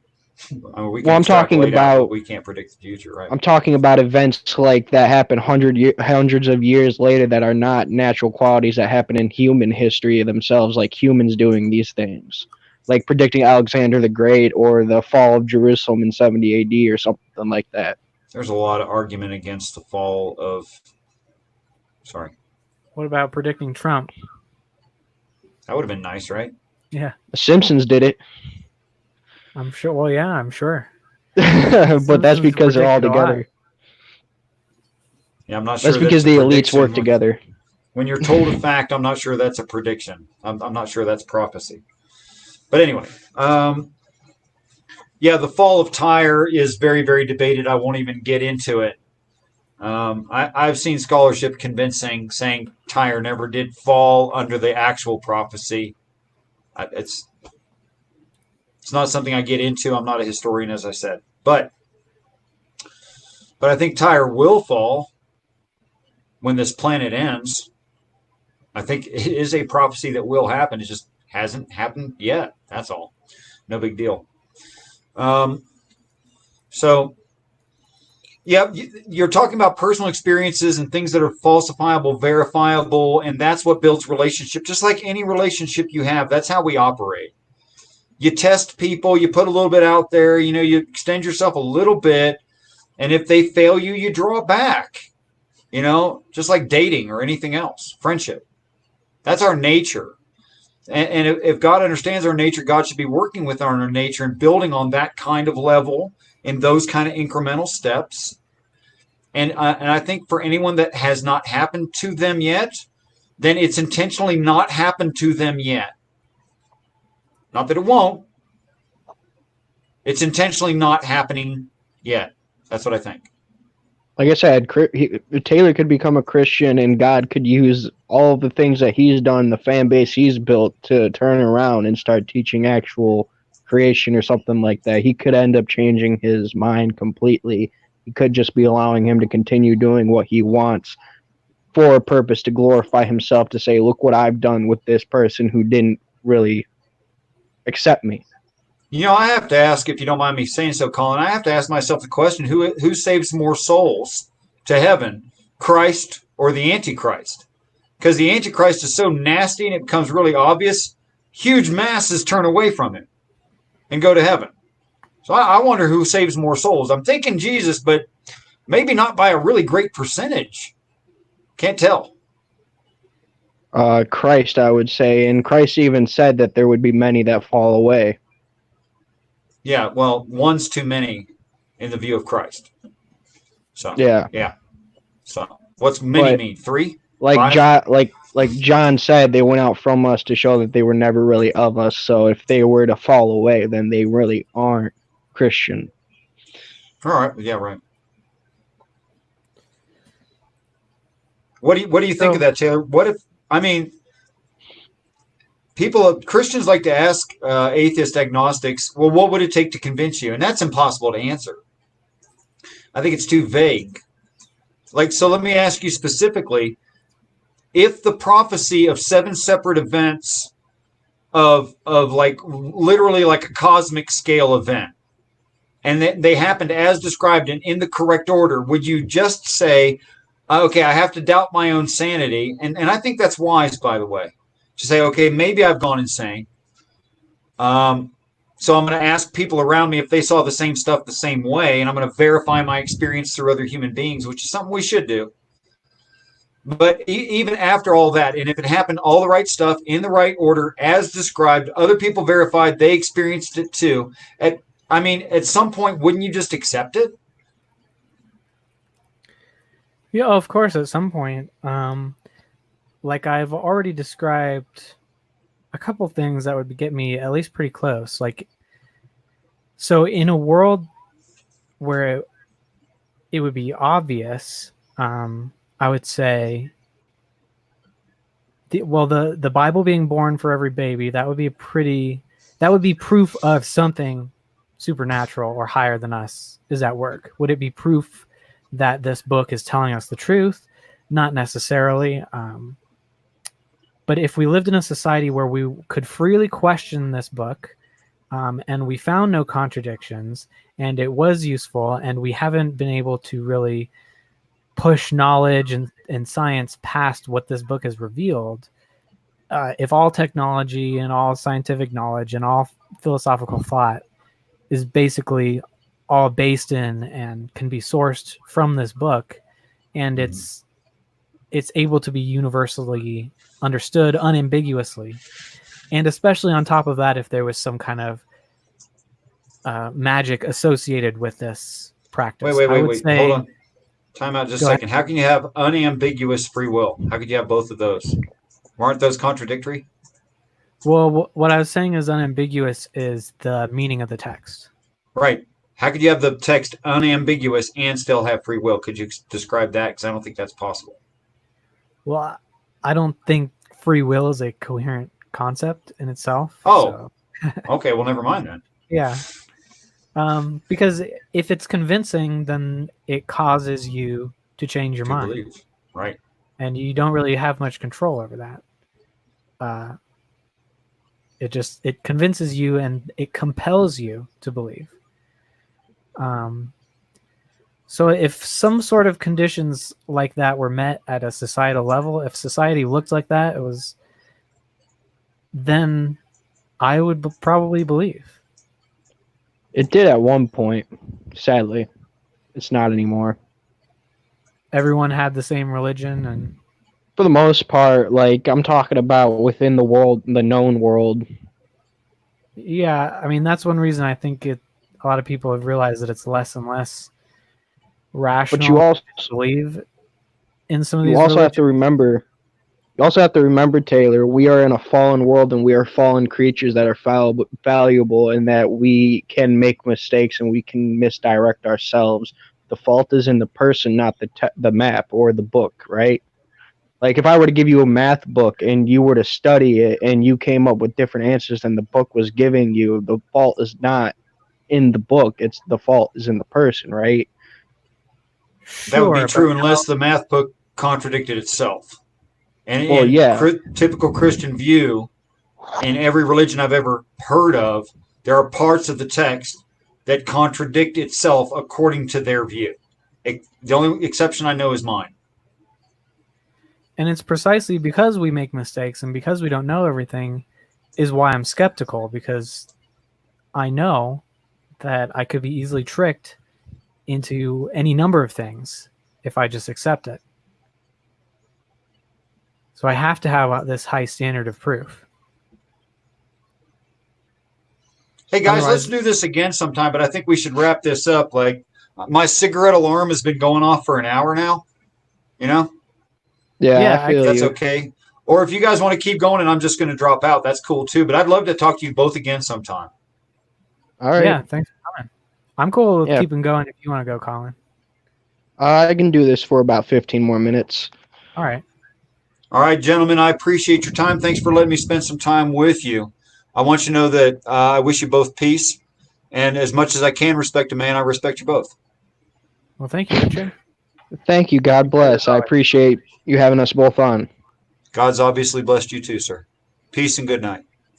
Good night. All right, man. All right. All right, Taylor. So what do you want to get into?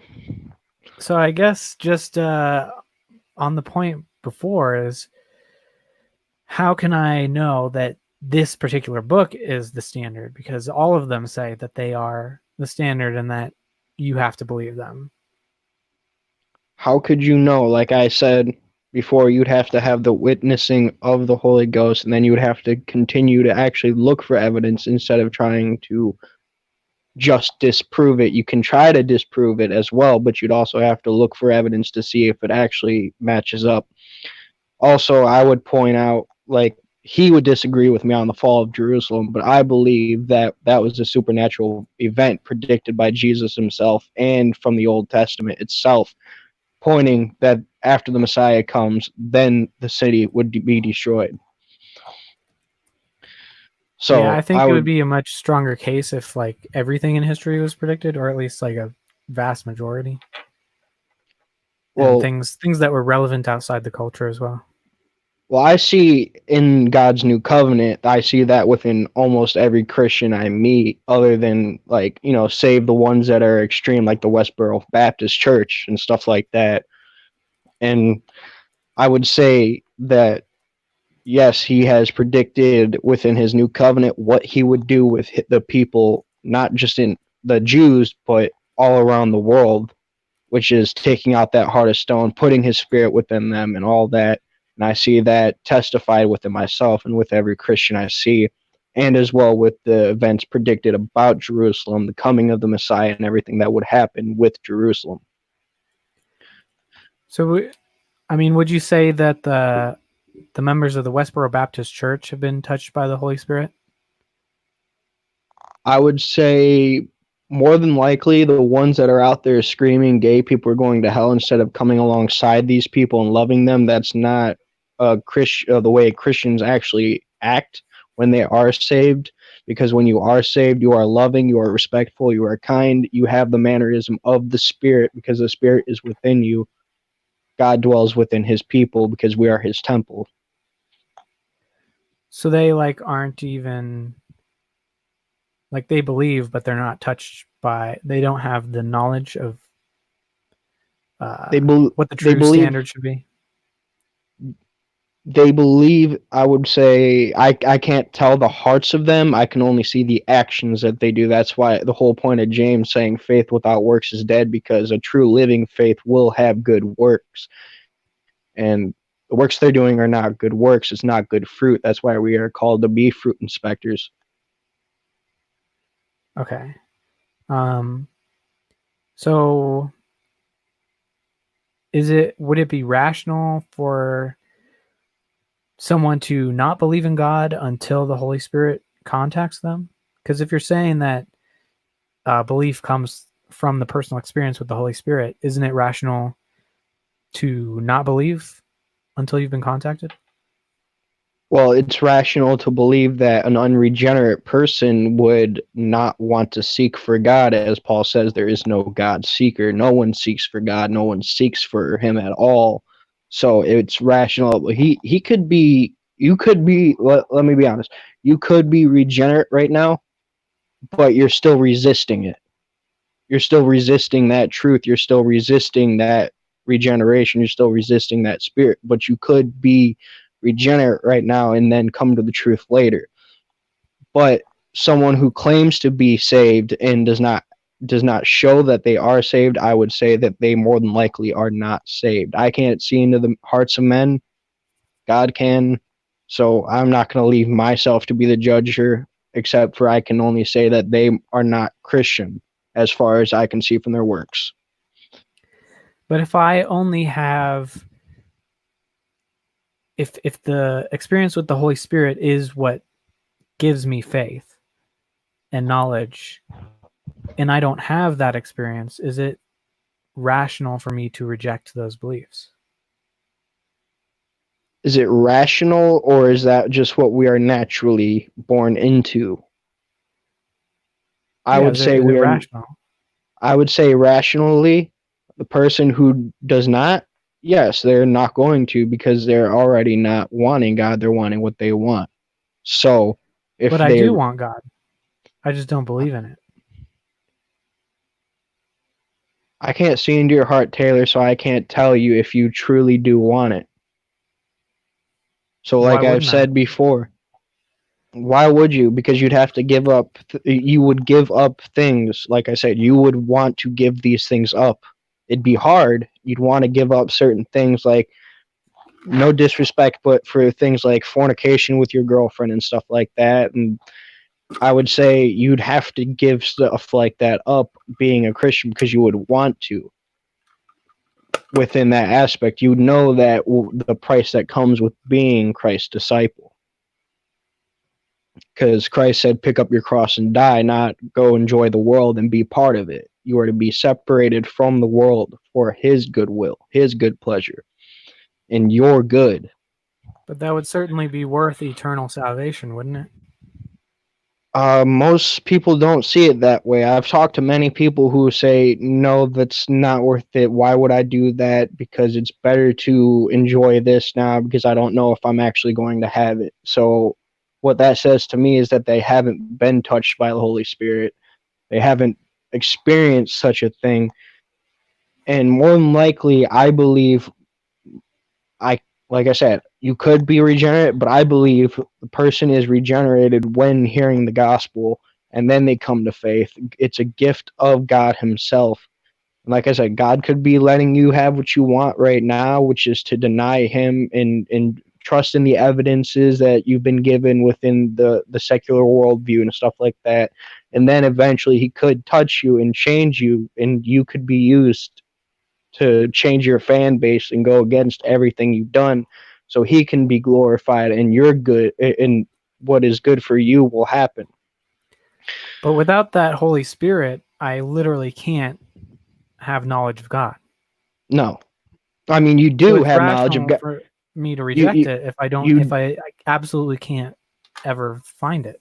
you do have knowledge of God, but in all reality, you don't want what Paul puts it this way: we don't want God. We have knowledge of a creator because there's a creation. We just don't, or most people just don't know who it is. So we have revelation of a creation from things that are seen, the creation, and the things invisible, laws of logic, rationality. They're applicable all throughout the universe. Like you can hold laws of logic the same way I can. So that is universal.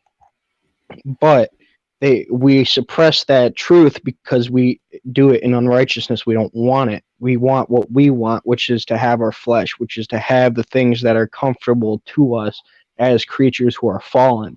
We that's why he says that we replace the God of the universe for corruptible things like images of man and animals and beasts and creatures and stuff like that, because we'd rather believe that we've evolved from something in an ungoverned, unguided universe rather than believe that there's actually going to be true justice when we die that happens to us. We don't want to believe in a God that actually performs such a just act to something that is in hostile rebellion towards him. So I don't know whether a God would ban fornication or not, or whatever it is that I already like. Um, so Well, I'm definitely I, not resisting on that count.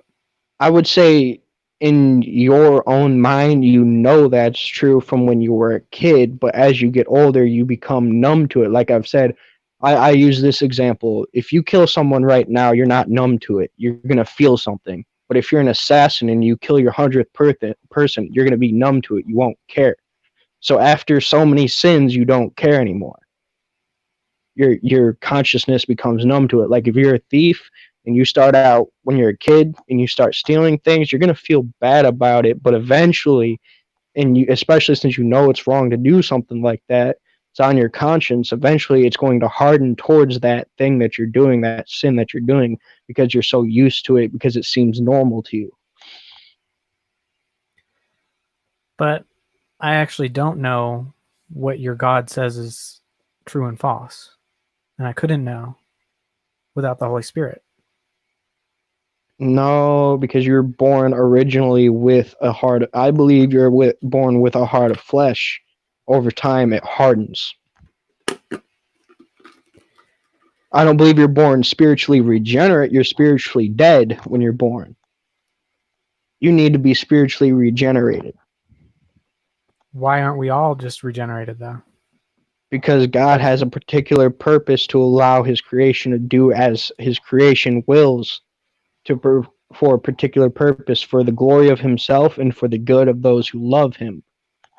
Why can't I just get the knowledge I need? Like, why is it his decision and why am I being excluded? Because we're fallen creation, we're fallen man who chases after the things we want. Paul makes that clear. We're fallen. We want our lust. Like I said, it all goes back to the garden. We want to determine for ourselves what is right and what is wrong. I We don't actually want don't God though. determining those things. I'm perfectly willing to give up whatever is immoral and whatever is immoral in my personal model of morality. If it's immoral in that, then I will stop doing that. Well, I would say your model of morality makes sense to me as a Christian because that's the worldview that I hold. Is that, and also it makes sense that you, as an image bearer of God, would have such a stance to say, well, it's wrong to invade people's freedom and their well-being, and to create unwell-being within their society or something like that, or within their person. That would make absolute sense to me because you're an image bearer who's grown up in a Christian society primarily built upon Christian principle and values. And I would guess that you grew up possibly in a Christian home. No, You said no? no. It No? was. I mean, the topic of religion was not really talked about very much. They didn't try to hide it. They didn't teach atheism. They didn't teach anything really. And then it was my decision to go to a Catholic high school just because I was interested in the concept. And I mean, Yeah, again, I understand that. there's I nothing would. I want more than the eternal life that you guys promised, but that doesn't mean I believe it. I, Like, I I wish I was a billionaire too. Yeah, I understand that, but I would also point out that I understand there are a lot of people who go into Catholic schools and stuff like that. I went to Catholic churches when I was a kid with my cousins and stuff like that, and they've got some weird doctrines to be honest, like the Marian doctrine and all that. But I see that that's the church that drives a lot of people away the most is the Catholic Church. Though they are the biggest technically denomination, though they don't really hold the same gospel. They have the same God, just not the same gospel. But it wasn't But really their doctrine. It was just reading a normal Bible that kind of convinced me away from Christianity. what convinced you away from it? Well, the first thing that rang my alarm was when God hardened Pharaoh's heart, Okay. and then all the genocide and the slavery. Well, this comes from a lack of understanding of what it really means to be in the image of God. And what it really means to be in the image of God is to glorify Him being in His image and to be in intimate relationship with Him and each other. And His law, like I said, is to love God, love neighbor, and us as humans can't even do that, right? So I would say also, like I pointed out to you before with Pharaoh's heart, I believe God was working within Pharaoh to restrict all the wickedness that he wanted. And God hardening Pharaoh's heart was him letting him off the chain. Like, I like this picture. So let's say God is holding Pharaoh on a chain like a ravenous dog. He wants to go do these evil things to the Jews. He wants it, but God only decides when if he will allow him to do that or not, if he will release the chain or not. Pharaoh already wanted to do these things. God allowed him to do that, and by hardening his heart, he slowly let go of the chain. So he slowly left his heart alone. That's why we're described as clay. You see what I'm saying? That's why Paul and Jeremiah describe us as clay, because he's the potter. That's what it's depicted as. We are the pots he's making. He's the potter. So he has determination over the vessels, and all of humanity is one lump of hard clay. So why wouldn't he just have the Holy Spirit talk to him, and then he would have known the truth and not have a hard heart? Because he decided to let Pharaoh have what Pharaoh wanted, because because he had a purpose in what Pharaoh was going to do. Like you said, I am doing this to make my name known throughout the nations in the world. Because Pharaoh already wanted to do it, and he let Pharaoh have what was in his heart to do. So how does this jive with free will? Is some people God's using as puppets and taking away their ability to know the truth and reason, and other people he's just giving it to freely? Well, I don't believe in free will in the sense as we have the ability to choose God. I don't believe we have that type of libertarian free will where we can, grow wings and stuff like that. That's crazy. But what I believe free will is, we have a creaturely will that is fallen, and our creaturely will is to do things that are displeasing to God and pleasing to us, that are unnatural, that we weren't made for. Until we know a better way? Until he determines, because remember, Adam represented us. He made the decision all of us would have made. So we all fell in Adam because he made the decision we all would have made. So no man is left without excuse within that aspect, because he made the decision we all would have made, and we can't say that we wouldn't have, because we know we would have. If your wife came to you and said, "Hey, eat this fruit," and you knew what was about to happen, you would have done it too, because God said, "The day you eat thereof, you will die." And Adam was not tricked in doing so, but Eve was. So I would say it's all of humanity's fault at that aspect at that point. And God made that covenant, I will bless you. But we chose our own route. You can't say everyone would have made that decision. People make all kinds of different decisions. Yes, but being in that specific scenario, we would have. I would have, because Because I know that if someone's trying to hide something, that's exactly how you would act. But yeah, so you can't say not that you everyone wouldn't would. have. Yeah, but not everyone would. Many people would just trust him and not do it. How do you know? I Because see I so know many that people that many don't people are naturally. rebellious and many people are not. I see many people that are naturally rebellious against him, and the only reason why they're not is because he has brought them into unity with himself. So why doesn't he make this decision to bring everyone into unity with himself?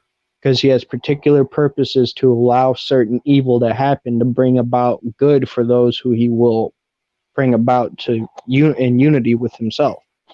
But that's why I'm always questioning whether he's an evil god or not, because a good god could just make everyone enlightened and not have to use evil.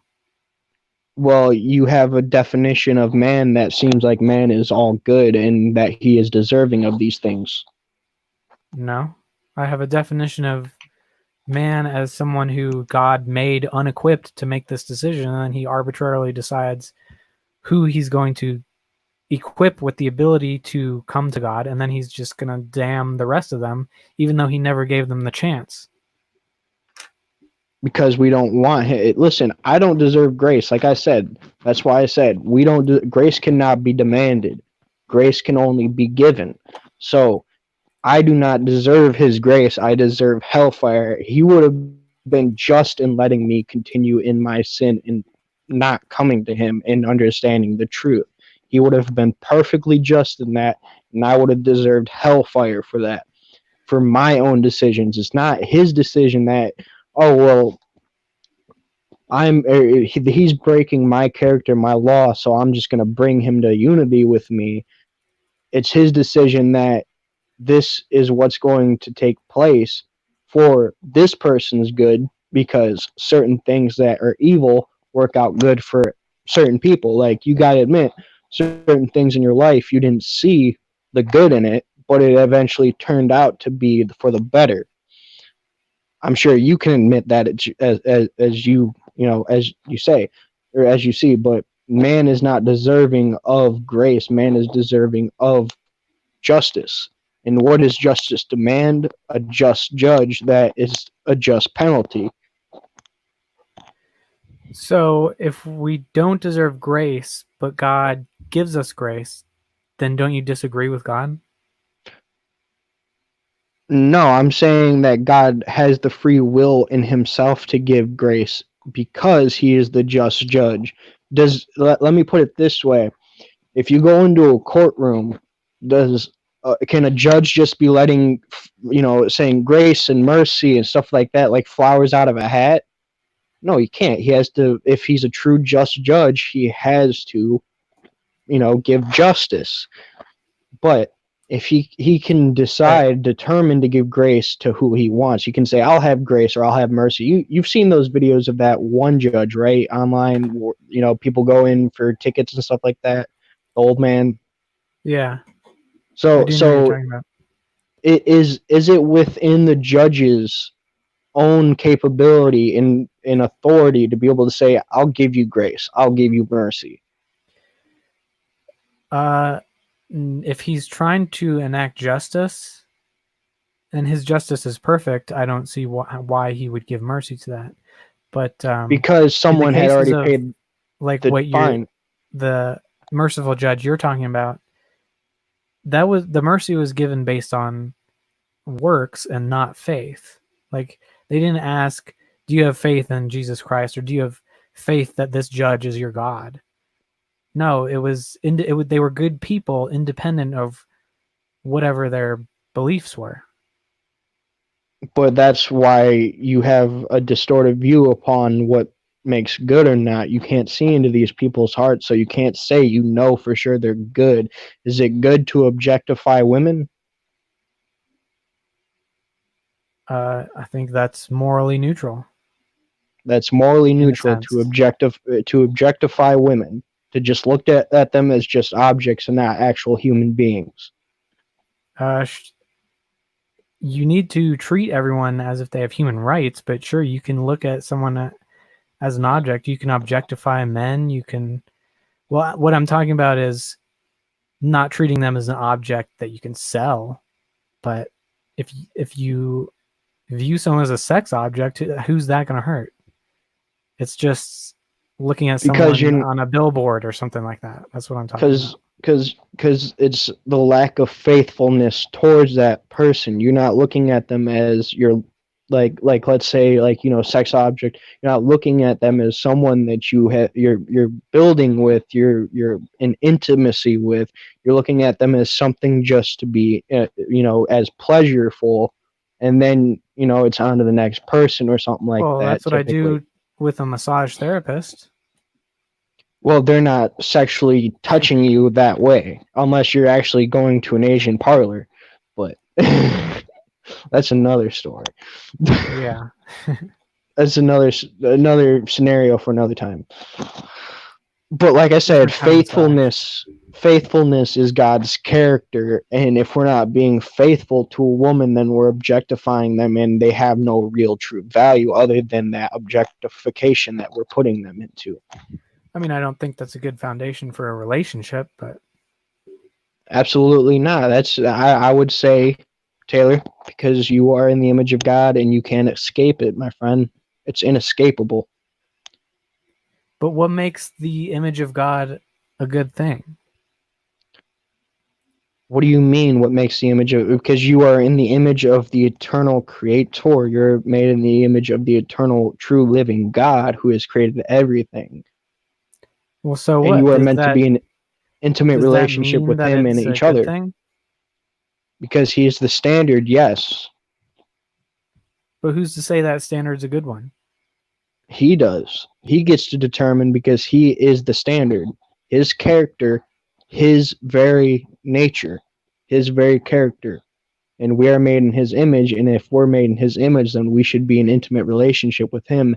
And God cannot have something that is not in His character within His with around Him. So let me put it this way: God's like a super clean white room, right?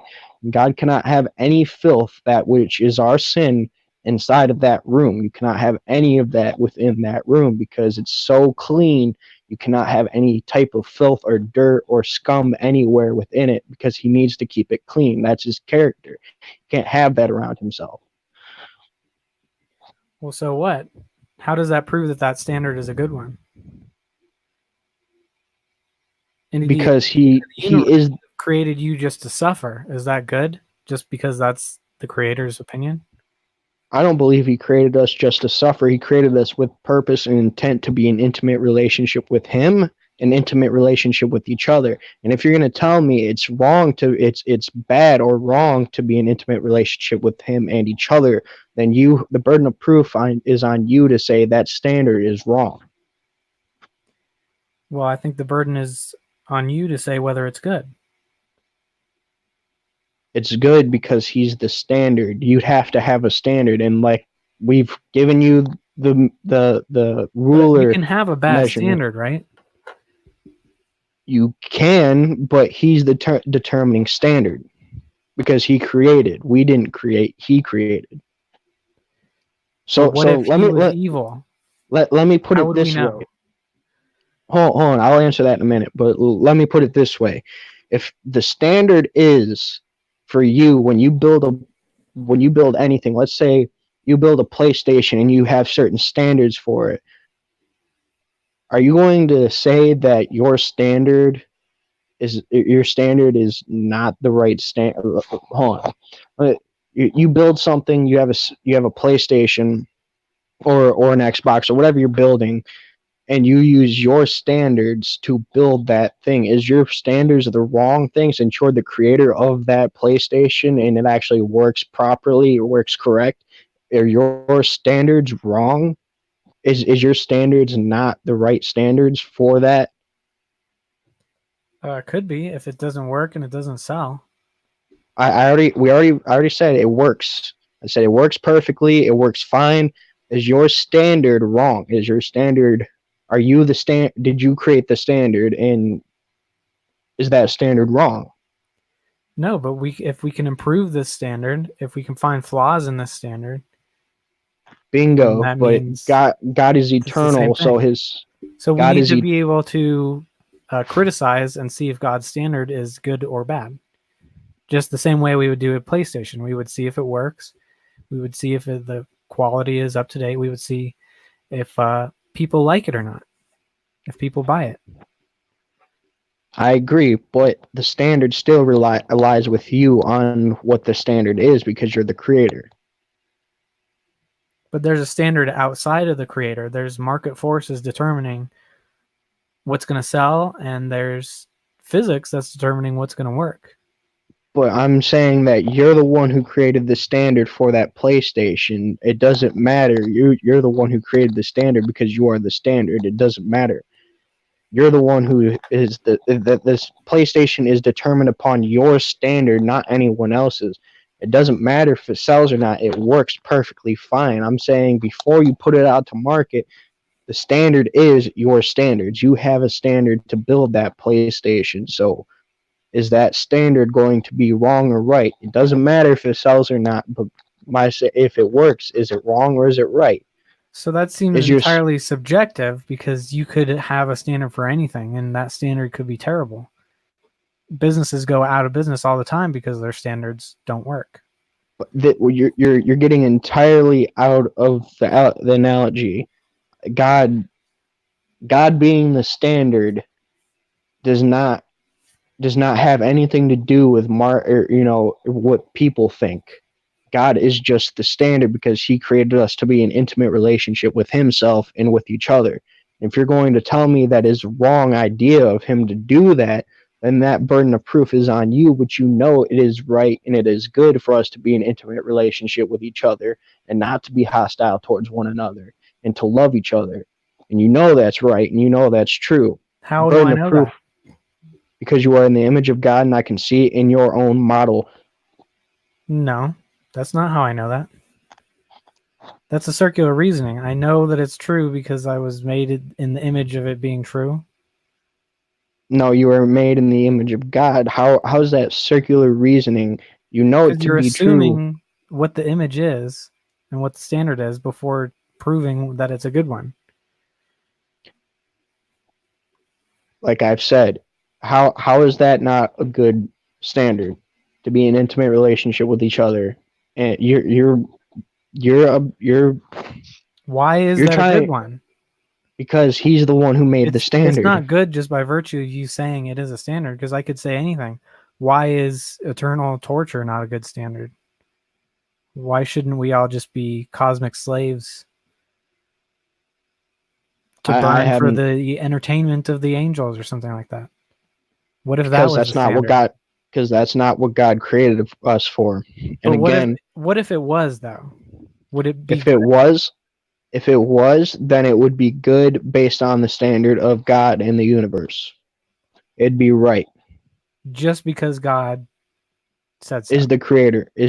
If you created everything, then you get to determine what happens and what won't happen. You get to determine what is good and what is not good, and that is more than likely going to be based on your character.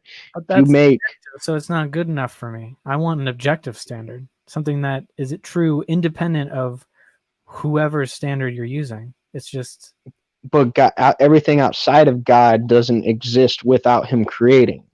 So you're using your standard when everything outside of God did not exist without him creating. well, it wouldn't matter if he So that standard, created a hypocritical standard. It would be bad by objective standards anyway. let me finish. So that standard would be himself because nothing existed outside of himself. So who would be the one to create the standard? It would be him. So if you make everything in existence, you get to determine the standard based more than likely off of your own character and your own nature. But that's subjective. That's the How is definition. that subjective? It's Subjective? dependent on the mind of God. No, it's dependent upon the creator. Yeah, it's dependent, so it's subjective. How is that subjective when he's the only one that existed? Well, first of all, God is not the only thing that exists because he's obviously limited by certain. Hold on. It would be subjective if something outside of God existed and it would be dependent upon him and that other thing would not matter. I'm saying it doesn't matter whether God was first or last. His standard can be self-contradictory or not self-contradictory. Okay, but like I said, the standard is. Then it's good just because God made it so. Sorry, repeat that. So you're saying that even if God's standard was contradictory, then it would be good because it was from God. If it was contradictory, it wouldn't be God. Okay. How do you know that? Because we live in a world that is not that you can't contradict yourself. You can't without making illogical sense. It's illogical to contradict yourself. God is limited just in that exact same way. So I think logic lies outside of God. No, logic is from God. God is not limited by not being able to. Like I've told you many times before, he can do whatever he wants, but just because he can do certain things doesn't mean he will, because it is against his own character. He won't do it. Just because you can do something doesn't mean you will. So his character forces him to be Doesn't force him. his character. Doesn't force him. It's what he determines himself. But why is he determining it that way? There has to be something that he's using to say, well, this is a good decision or this is a bad decision. My nature is the way it is because of what? His own eternal character, his own eternal nature. I can't tell you. I can't. The problem. Hold on. I can't tell you at all the mystery of God within eternal nature and his eternal divine being. I can't tell you that. I can't tell you just because. I can't say just because. I can't explain how God got his character because he's eternally been that way. Let me put it this way. God has eternally been that way. He has never been not that way. He has always existed that way. So does it matter what his character is? Does it have to make sense? It absolutely has to make sense, especially in a universe that is filled with logical reasoning. So isn't God limited by having to make sense? God is not limited within that. Like I said, he can do those things outside of that, but doesn't mean he will. He determines he will not do that. Right? Huh? That's not his nature to make no sense, right? No. But he still can do something. Just because you can do it doesn't mean you will do it. Is it? I can steal a car doesn't mean I will. Well, can you decide to do something that you would never decide to do? Sure, I could. How? By determining to do it. What do you mean? I mean, I don't know what body is physically capable of doing that, but how could you make a decision that you would never make? How could God contradict his character? Because then that would just be his character. I don't get what you're saying. Say it one more time. If you're saying God has a good character, but then he goes around murdering people, well, then murder is part of his character. But if murder is not part of his character, then he's not going to murder. So he's not going to doesn't mean he can't. But if he can't, well, he can't, because that would be outside of his nature. you're not understanding what I'm saying. Just because my nature honestly is not to go steal someone's car doesn't mean I can't. My nature tells me within all my being that's wrong, but doesn't mean I can't go steal a car. But psychologically, it does mean that you're not capable of making that decision. And So that doesn't take away my capability. if God was capable of murder, then it would be in his nature. Absolutely not. So what I'm really getting to is why God has a certain nature. Why is his nature to make sense? Why is I God would good? I would say because he's eternally been that way. You can't judge something that's eternally been some way. But It's like an ant trying to study a human. is It's it like an ant trying to study a human. what I'm saying is there a good reason his character is the way it is, or is it just random chance? It just happened to be that way. I have no clue. I'll have to ask him when I get there, to be honest. But to be honest, it's he's eternally been that way, so he's eternally been that way. He's never had a beginning, he's never had an end, so he's always been that way. And for me to study that is like an ant trying to study a human. Why do humans drive? Why do humans act certain ways? It's like an ant trying to study a human. But does that make him good just because he's always been that way? Absolutely, when we look at the standard that he is, and we can see that especially being made in his image, we know that's good by his standards, that we are to be intimate relationship with him and each other. We know it's wrong to hurt other people. We know that's wrong because he is the standard. Now, you can't you're trying to use rationality and stuff like that to get to the standard or as the standard. But let me ask you, why is that your? That's like me asking you, why does that standard make something good? It does, I could do that with your same system too. So instead of trying to run circles around each other, let's just try to stick to one main point Well, instead of just. it matters Go what we ahead. mean by good, and good is basically what you should do or how things should be.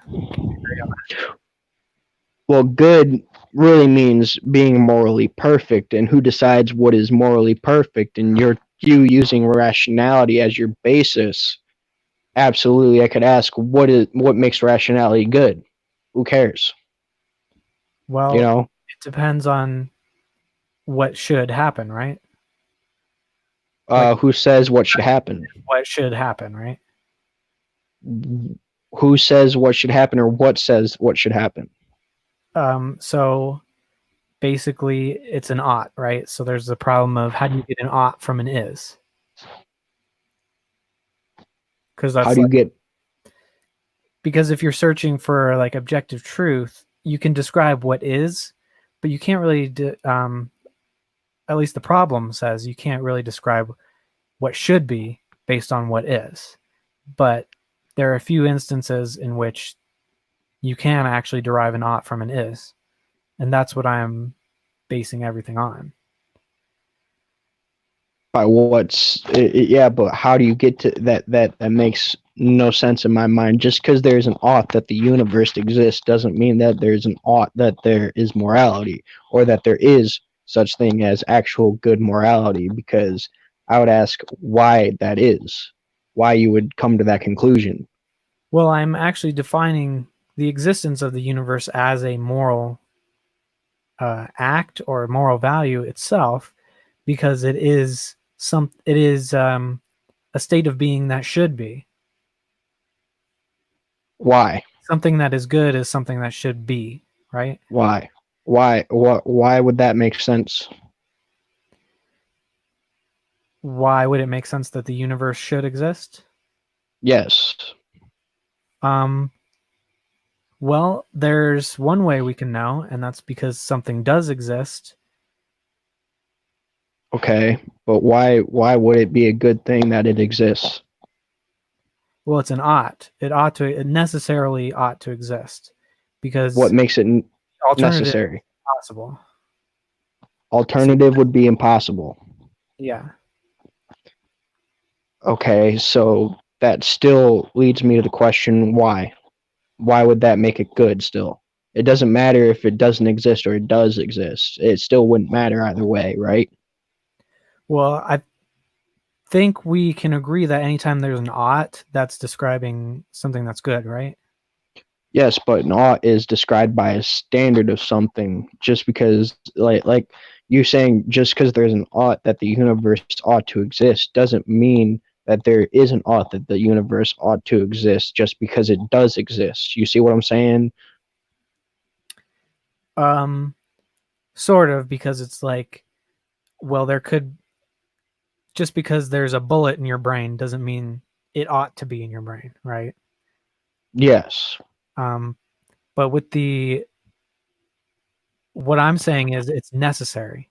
It's not necessary that someone has to get shot in the head, but it is the existence of the universe is absolutely necessary. So that is an absolute ought. Okay, so the existence is absolutely necessary, or the existence of the universe is absolutely necessary. Why? Well, because, well, at least the way that I can know this is because the alternative, which is pure nothingness, is impossible Why? How do you know this? because something exists. Because something exists. So just because something exists, that's your explanation. So you can't see the fault in that, but you can't see the fault in that. I can see how you can try and see the fault in with what I'm saying just because God is the standard, but you can't see my point of view saying, well, God is the standard, and you asking me why is the same thing as me asking you why does the universe have to exist. Just because something exists doesn't mean it has to be. Well, it does necessarily have to exist because nothingness cannot produce something. So nothingness never existed. It was always something. Yes, but that doesn't say that it had to be. I get what you're trying to say, but I'm saying having to, the word had or having to exist implies that there is a purpose within it existing. Why? Because if you imply that there be an ought, then that implies a purpose. An ought is a purpose. So you're saying the universe ought to exist, so it has a purpose in existing. It has to be there for a purpose or some ought. Well, I would reject that. I think a purpose is just a necessary truth. I would say a purpose is something that.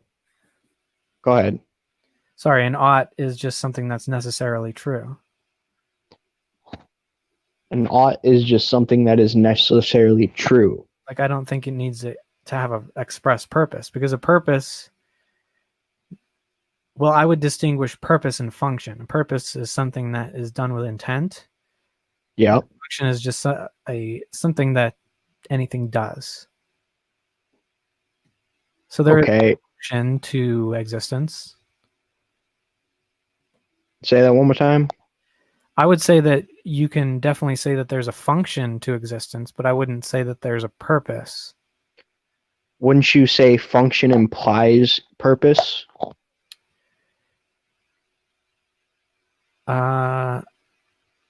To a certain extent, but not necessarily, because all kinds of things serve a purpose without, or serve a function without a purpose, and they're kind of Such interchangeable. such as like rocks. Would you say rocks don't serve a real purpose? They serve a function.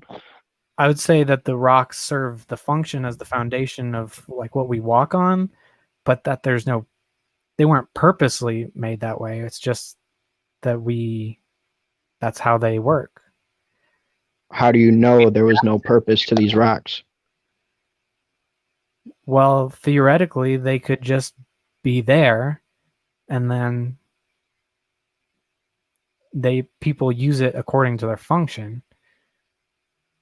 Function still implies purpose, right? No, it doesn't necessarily need to have been made with a purpose, but it still does something. Like a rock doesn't have the purpose of being a hammer, but I can still use it as a hammer. Exactly, but I'm saying that if there is a function, that implies that there was a purpose for it, because functions are made for a purpose, or something that functions is made for a purpose. Here's an interesting example. By the way, we got to be wrapping up here in a minute. Okay, anal sex. Your anus was not have the purpose of having sex, but it still has that function.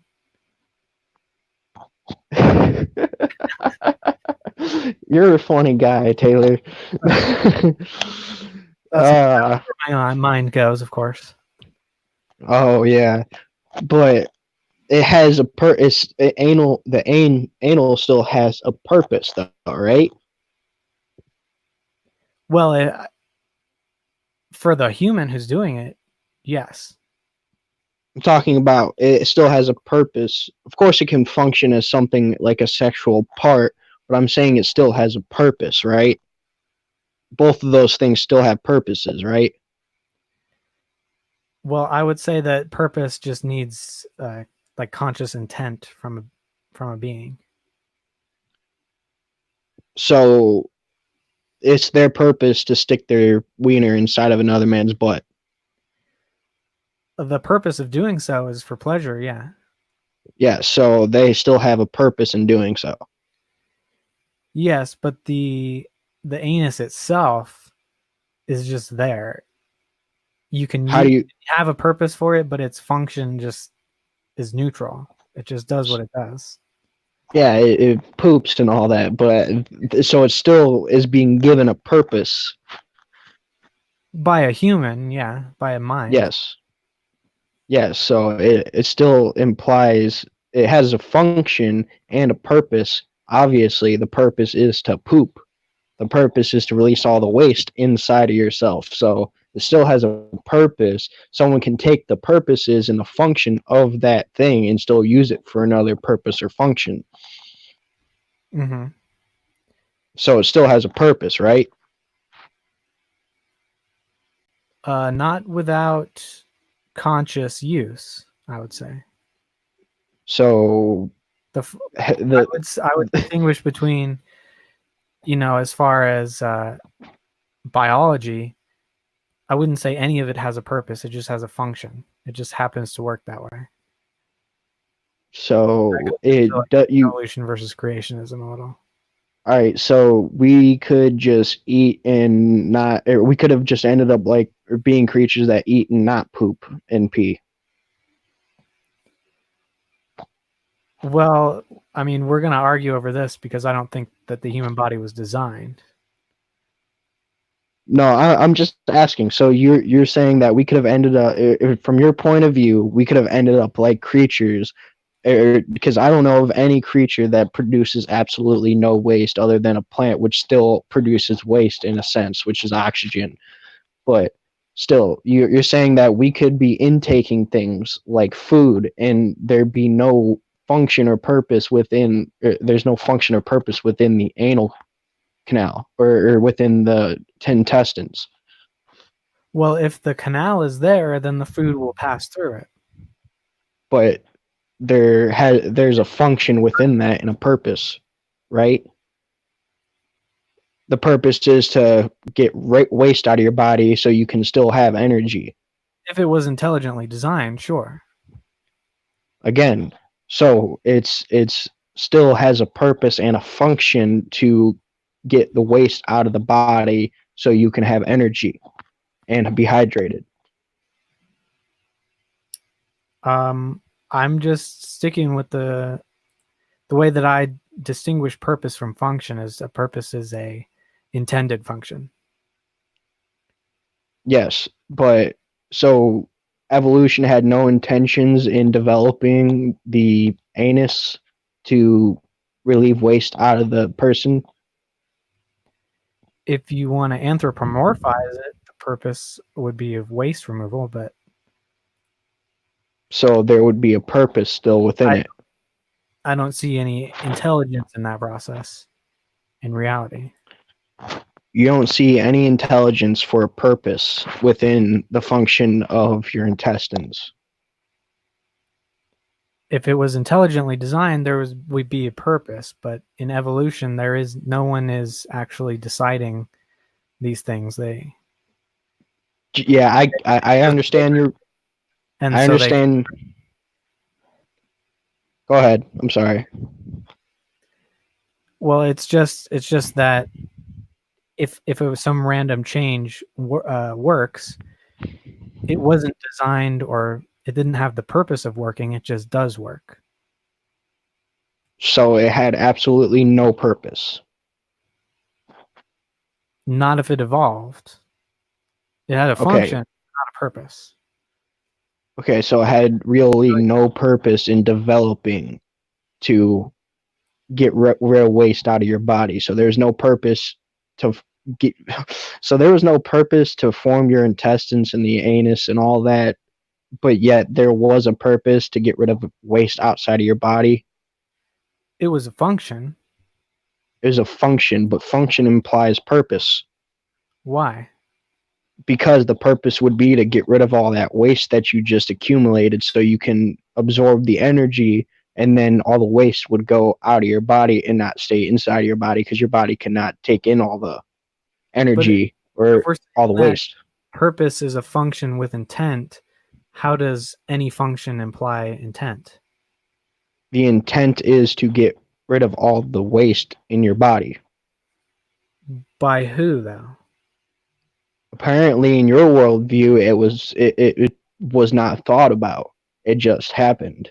But my worldview says it was thought of by God, and the reason why was to make sure that we can still eat and enjoy foods and stuff like that, and it would still have to go through a process of taking out all the nutrients and the vitamins that we need and getting rid of the excess waste so we can still enjoy food and we still get what we need out of it. Well, that's what I'm saying. Under the intelligent design model, there is a purpose. Yes, but there's there. a function under natural selection. So it serves no. I feel like we're running in circles though, but I'm just saying, man, that you just got to think about it, because if there's no purpose within the intestines and stuff like that, then there was no reason for it to evolve. Of course, well, it evolves to meet a function. And a purpose is within, or a function within that purpose, right? But are you Because that purpose needs intent?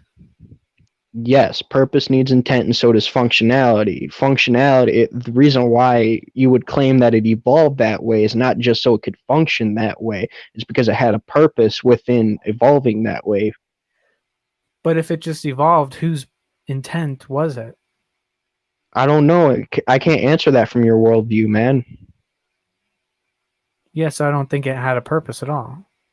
Yes, but it absolutely had to have had a purpose, though, within your worldview, because it had to evolve for that specific purpose of function to get relieve waste. But it didn't require someone's intent. But that's within your worldview. But I'm saying, within your worldview, at the same time, it had to have had some sort of intent to do so, because if it didn't, then it wouldn't have worked. It wouldn't have evolved that way to work that way. But evolution doesn't require an intent. It just has random changes that are subject to a selection filter. Yes, natural selection, which is selecting naturally. But like I said, if in your worldview there is no purpose to the anal, but yet it evolved, obviously it had to have had some sort of purpose within evolving that way. Because why would something change that way, without any sort of purpose to it? Because it can change just based on function and not intent. But again, it has a function, but it changed that way to evolve and adapt into a different function. Like bacteria, obviously, or fish do not have the same type of organs that we do. But if you're going to say that we came from fish, then you would have to say, well, there had to have been a purpose in evolving such a way that we could, sit, squat and poop and stuff like that. So That's so let me ask, if a tree falls in the woods and uh, falls right over like a river, yeah. and then someone comes upon it later and uses it as a bridge to cross the river, was the purpose of that tree to be a bridge, or did it just function that way because it happened to fall that way? If a tree falls on a river, and can it serve as that function? Yes. Is it still alive? I don't know what scenario you're Well, painting here. is the purpose of that tree to be a bridge, No, or is it just functioning that way? it's functioning that way. But it Okay, so also that's all is I'm hold on, hold on, saying. hold on, hold on, hold on. But it's also being given the purpose by the human to be a Sure, bridge. So it but still is being given a purpose without that human, it doesn't have a purpose. or a function, It still has that function. not without a human or an animal. Well, its functionality hasn't changed whether a human decides to use it or not. It does change because the function would be to be a bridge for something. You see what I'm saying? The function would have to imply that there has to be some sort of purpose for it. So But if its if it function can be there without it being utilized. sure, I can see what you're saying with that, but that still doesn't is not still coherent with an evolution within an evolutionary worldview where it's ungoverned, unguided processes Well, again, that it's has not ungoverned or unguided. There's plenty that's guiding and governing, and that's what we study within genetics and such populations. as Well, anything within natural selection is what's guiding evolution. what is natural selection? The environment. The environment, so outside The forces and environment pressures. selects which animals survive to reproduce. So outside forces and pressures. Sure. Okay, so how do outside forces and pressures work in blind reproduction that has no clue what's going on outside of itself? Because there's natural variation of traits, and Okay. then the population is changed because some of those traits are taken out of the population and some of those traits are amplified in the population. Okay, but those traits being picked has to have known what's going. So like the tortoise that you guys like to use on the one islands where it has the little bump in its shell. So there is so when that tortoise has that little bump in its shell and it's able to lift its head up and grab onto the leaves, there would have to have been some sort of selection within them already that allows that to happen. So what I'm saying is, how does the hold on? So how does the outside forces and pressures know that to pick that gene so that way the future generation will be able to survive in the environment it has no clue it's reproducing for? Well, none of the turtles don't know. The environment doesn't know. It's just that the ones that can't reach the food die. So only the ones that can reach the food survive. And then that becomes the new population. Yes, but reproduction is blind to these aspects of what's outside of itself, is what Reproduction I'm is, saying. but surviving isn't. Yes, surviving, but though it's dependent upon what has been chosen in reproduction for itself, for it to survive. But none of the environment doesn't have to know what's going on. No, reproduction does. It has to know what's going on in the environment outside of itself for it to be able to pick the right traits for it to be able to go on and live. How? Some Because if turtles are born with longer necks, some turtles are born with shorter necks. The ones with longer necks get more food. No one's deciding this. no one's deciding this, but natural selection is choosing from these outside forces and pressures who gets the longer and who gets the shorter. Right? No. Natural selection is not choosing who gets longer and shorter. Natural selection is choosing who gets the food.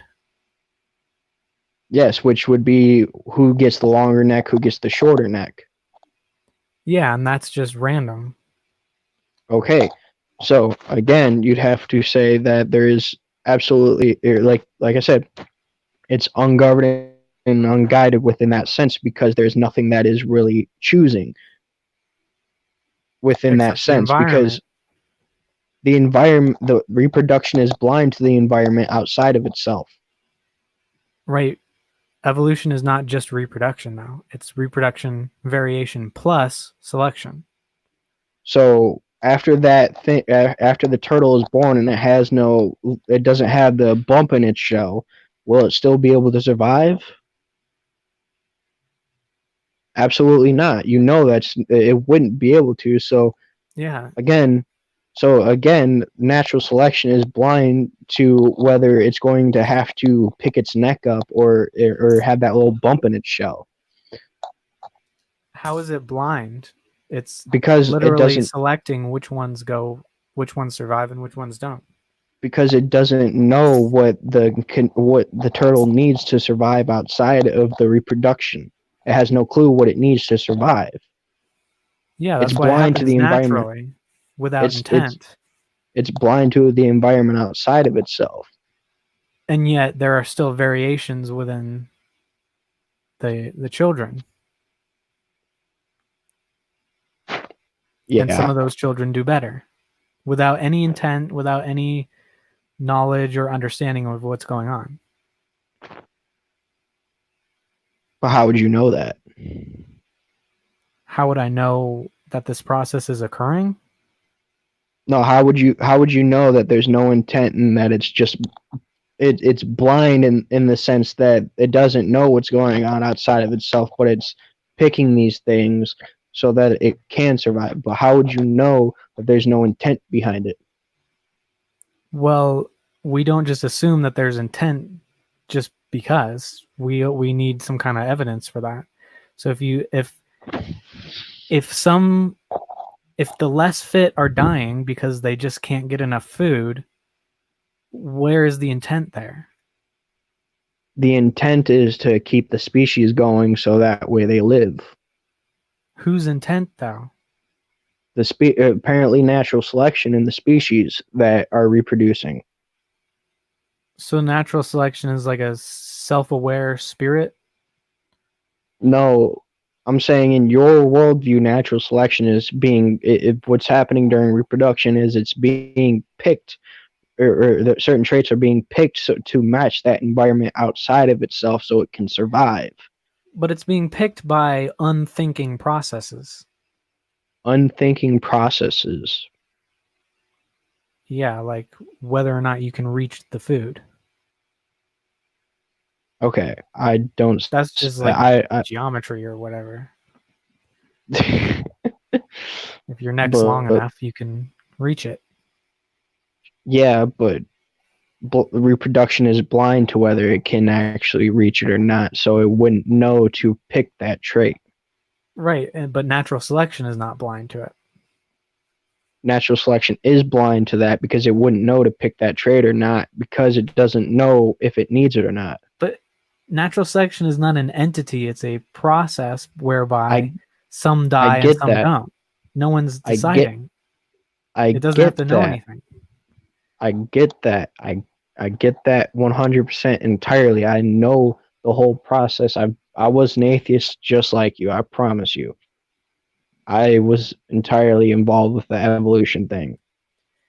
But like I said, it has no clue what is going on outside of itself. So you're just saying, well, it just happens naturally. So there could be some that reproduce and they all die off, or there could be some that actually survive and continue to reproduce. Then with a population that is only like two or three or four that actually is able to continue to go on, then they'd be all genetically dead, within a couple of generations because they'd be so, or not a couple of generations, but they'd be so inbred they wouldn't be able to survive But because where they is a have mind required for this? a mind is in your worldview there is no mind that's required to choose these things. It's just natural selection, which is just a pressure, on reproduction from the outside forces and pressures to change this animal so it can adapt to its own environment outside of itself. Well, it's not a pressure to change the animals. They just change no matter what. It's the pressure is which of those changes actually stay.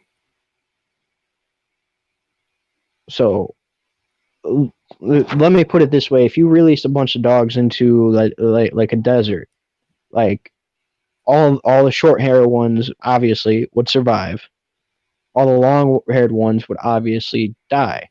So within a couple of generations though, if some of the long haired ones were to survive, more than likely eventually their offspring would become, like, if you were to slowly introduce them to a warmer environment, they would slowly become, adapted to the environment outside of itself. But how would reproduction know to change that as they're becoming adapted to this environment that they're slowly being introduced to?